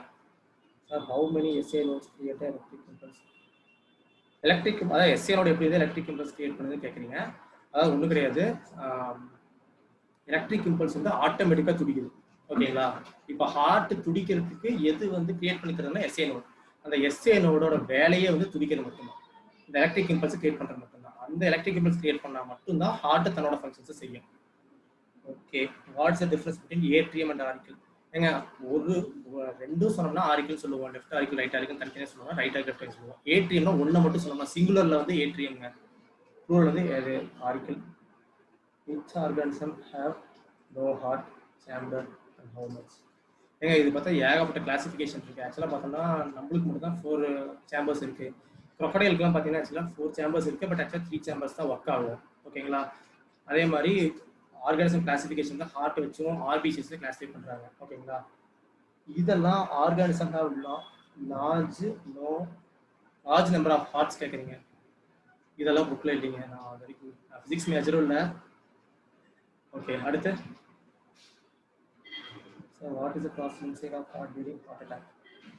ஹார்ட் அட்டாக்னா வந்து ஆக்சுவலாக ஹார்ட்ல அந்த பிளட் கிளாட் சொன்னோம் பார்த்தீங்களா, பிளட் கிளாட் போய் நம்ம அந்த ஹார்ட்ல வர ரத்தத்தை அடைச்சிக்கிச்சு அப்படின்னா நமக்கு ஹார்ட்டுக்கு பிளட் வராது. அதை தான் நம்ம என்ன சொல்றோம்னா ஹார்ட் அட்டாக் அப்படிங்கிற மாதிரி சொல்றோம். ஓகேங்களா, சரி ஓகே, அவ்வளோ டவுட் முடிஞ்சதுன்னு நினைக்கிறேன். Okay, what is O positive blood வந்து ஏன் வந்து எல்லாத்துக்கும் போதுன்னு கேட்குங்க. ஆக்சுவலாக ஆன்டிபாடி கிடையாதுங்க. ஆன்டிஜென் ஆன்டிபாடின்னு சொல்லி 2 விஷயம் இருக்கு. Antigen antibody. ஆன்டிபாடிங்கிற விஷயமே உங்களுக்கு ஓ பாசிட்டிவ் கிடையாதுங்கனால உங்களுக்கு வந்து அந்த பிளட் வந்து யாருக்கு நீங்க கொடுத்தாலும் ஈஸியாக அக்செப்ட் ஆகிக்கும். இன்டர்ஸ்டிஷியல் ஃப்ளூயிட் அப்படின்னு என்னன்னு கேட்டிருக்கீங்க. என்னன்னா வந்து பிளட் ஸ்பிளாஷ் ஆகுது பார்த்தீங்களா, அந்த பிளட் கீழே கலெக்ட் ஆகும்போது ரொம்பவே லிக்விடா இருந்துச்சுன்னா அந்த பிளட் வந்து திரும்ப வெசல்ஸ்குள்ளே எடுத்துக்கூடிய, அதனால இன்டர்ஸ்டிஷியல் ஃப்ளூயிடா பூர்வமா வந்து இன்டர்ஸ்டிஷியல் ஃப்ளூயிட் ஒன்று இருக்கும். அதுவும் பிளட்டும் சேரும் போது கிட்டத்தட்ட உங்களுக்கு விஸ்காசிட்டி அதிகமாக இருக்கு, என்ன மாதிரி இருக்கும், திரும்ப அது வந்து உங்களுக்கு வந்து ஸ்பிளாஷ் ஆகும். இவ்வளோதான். ஓகேங்க, தேங்க்யூ. அப்புறம் வந்து இந்த point of view can give some tips for preparing group 4 exam. ஆக்சுவலாக அந்த குரூப் 4 எக்ஸாம் டிப்ஸ் வந்து நம்ம நான் ஒரு இது ஓரியன்டேஷன் எடுத்திருப்பேன் 2 வீக்ஸ் பிஃபோர், யூடியூப்ல கூட அப்லோட் பண்ணியிருப்பாங்க. அதில் பார்த்துக்கங்க. மேக்ஸிமம் அதில் எல்லாமே கவர் பண்ணிப்பேன்னு நினைக்கிறேன். அப்புறம் வந்து ஓகே, செஷன் முடிச்சலாம் 7:15 பக்கம் ஆயிடுச்சு. ஓகே, இந்த ஆப்பர்ச்சுனிட்டி எனக்கு கொடுத்த விவேகானந்தா ஐஎஸ் அகாடமிக்கு ரொம்ப ரொம்ப தேங்க்ஸ். நான் வந்து அன்னைக்கே சொல்லியிருக்கேன் அகாடமி பற்றி. அகாடமி பொறுத்த வரைக்கும் என்ன அப்படின்னா வந்து எந்த ஒரு அகாடமிலையும் உங்களுக்கு வந்து ஃப்ரெண்ட்ஷிப் ரிலேஷன் கண்டிப்பாக இருக்கணும். இருந்தால் மட்டும்தான் நம்ம என்ன கம்யூனிகேட் பண்ணுறோமோ அவங்களுக்கு புரியும். அதனால என்னை பொறுத்த வரைக்கும் நான் வந்து 2-3 அகாடமியில் படித்தேன். எனக்கு வந்து இங்கே வந்து எனக்கு அந்த விஷயம் அமைஞ்சுது. அதாவது அந்த ஃப்ரெண்ட் பாண்டு, சரிங்களா, நம்ம கேட்கறத அவங்க கொடுக்குறது, அந்த மாதிரி எனக்கு அமைஞ்சுது. ஸோ அந்த மாதிரி நீங்களும் கண்டிப்பாக வந்து அகாடமி ஜாயின் பண்ணி பாருங்க. கண்டிப்பாக உங்களுக்கு வந்து யூஸ்ஃபுல்லாக இருக்கும். அதே மாதிரி வந்து அப்பப்போ வந்து அப்டேட்ஸ் வந்து நம்மளோட ஃபேஸ்புக் பேஜ், யூடியூப், இன்ஸ்டாகிராம் எல்லாம் கொடுத்துட்டு இருக்கோம். அப்பப்போ செக் பண்ணி பார்த்துக்குங்க. இப்போ நம்ம எடுத்த வீடியோவும் இன்னும் 1 மணி நேரத்தில் நீங்கள் வந்து யூடியூப்ல அப்லோட் ஆயிடும். அதை பார்த்து தெரிஞ்சுக்குங்க. Thank you Vivekananda Academy for giving this opportunity. Thank you all. முடிச்சிருங்க மேம் பேசுங்க.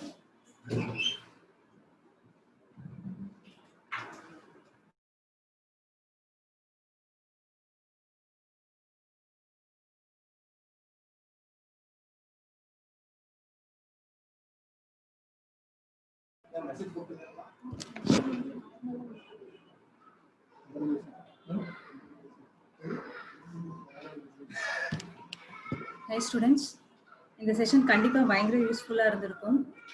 Thanks for miss Arjun sir. ஏன்னா அவர் ஒரு ஹெக்டிக்கான சுச்சுவேஷன், அதாவது வேலையில் கண்டிப்பாக வந்து ஹெக்டிக் ஜாப் இருக்கலாம். பட் நமக்காக டைம் ஸ்பெண்ட் பண்ணி இப்போ இதோட நமக்கு 2 classes ப்ரொவைட் பண்ணியிருக்காரு. நமக்கு ஒரு இண்டிபெண்டன்ஸ் டேக்கு ஸ்பெஷல் செஷன் அர்ஜுன் சார் தான் கொடுத்துருந்தாரு. இப்போ நமக்காக சப்ஜெக்ட் கிளாஸ் பயாலஜி இன்னைக்கு கொடுத்துருக்காரு. இந்த செஷன் நீங்கள் கிடைக்கிறதுக்கு ரொம்ப லக்கியாக நீங்கள் ஃபீல் பண்ணணும். கண்டிப்பாக போன phase 1 அட்டன் பண்ணீங்க எத்தனை பேர் இருக்கீங்கன்னு தெரில. பட் phase 1 நமக்கு கிடைக்கல, அப்போ வந்து அவரால் வர முடியல. பட் phase 2 சார் வந்து நமக்கு டைம் ஸ்பெண்ட் பண்ணி இங்கே உங்களுக்காக கிளாஸ் கொடுத்துருக்காரு. So you must be very thankful to him. And Vivekananda academy also thankful to Arjun sir.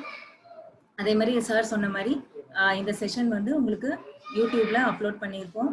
அதில் நீங்கள் மறுபடியும் வந்து போய் பார்க்கணுன்னா, நீங்கள் ஏதோ ஒன்று கிளாரிஃபை பண்ணணும்னா மறுபடியும் போய் பார்த்துக்குங்க. அண்டு அடுத்த செஷன் வந்து நாளைக்கு இல்லை, சண்டே இல்லை, நெக்ஸ்ட் வந்து மண்டே தான். உங்களுக்கு அந்த அன்னைக்கு வந்து எக்கனாமிக் செஷன். இதே மாதிரி 5:30 5:45க்கு நீங்கள் ஜாயின் ஆக்கிங்க. அப்போ தான் நமக்கு செஷன் ஸ்டார்ட் பண்ண கரெக்டாக இருக்கும். Economic session by Shifna ma'am. சரிங்களா? Okay, thank you all. Session leave பண்ணிக்கலாம்.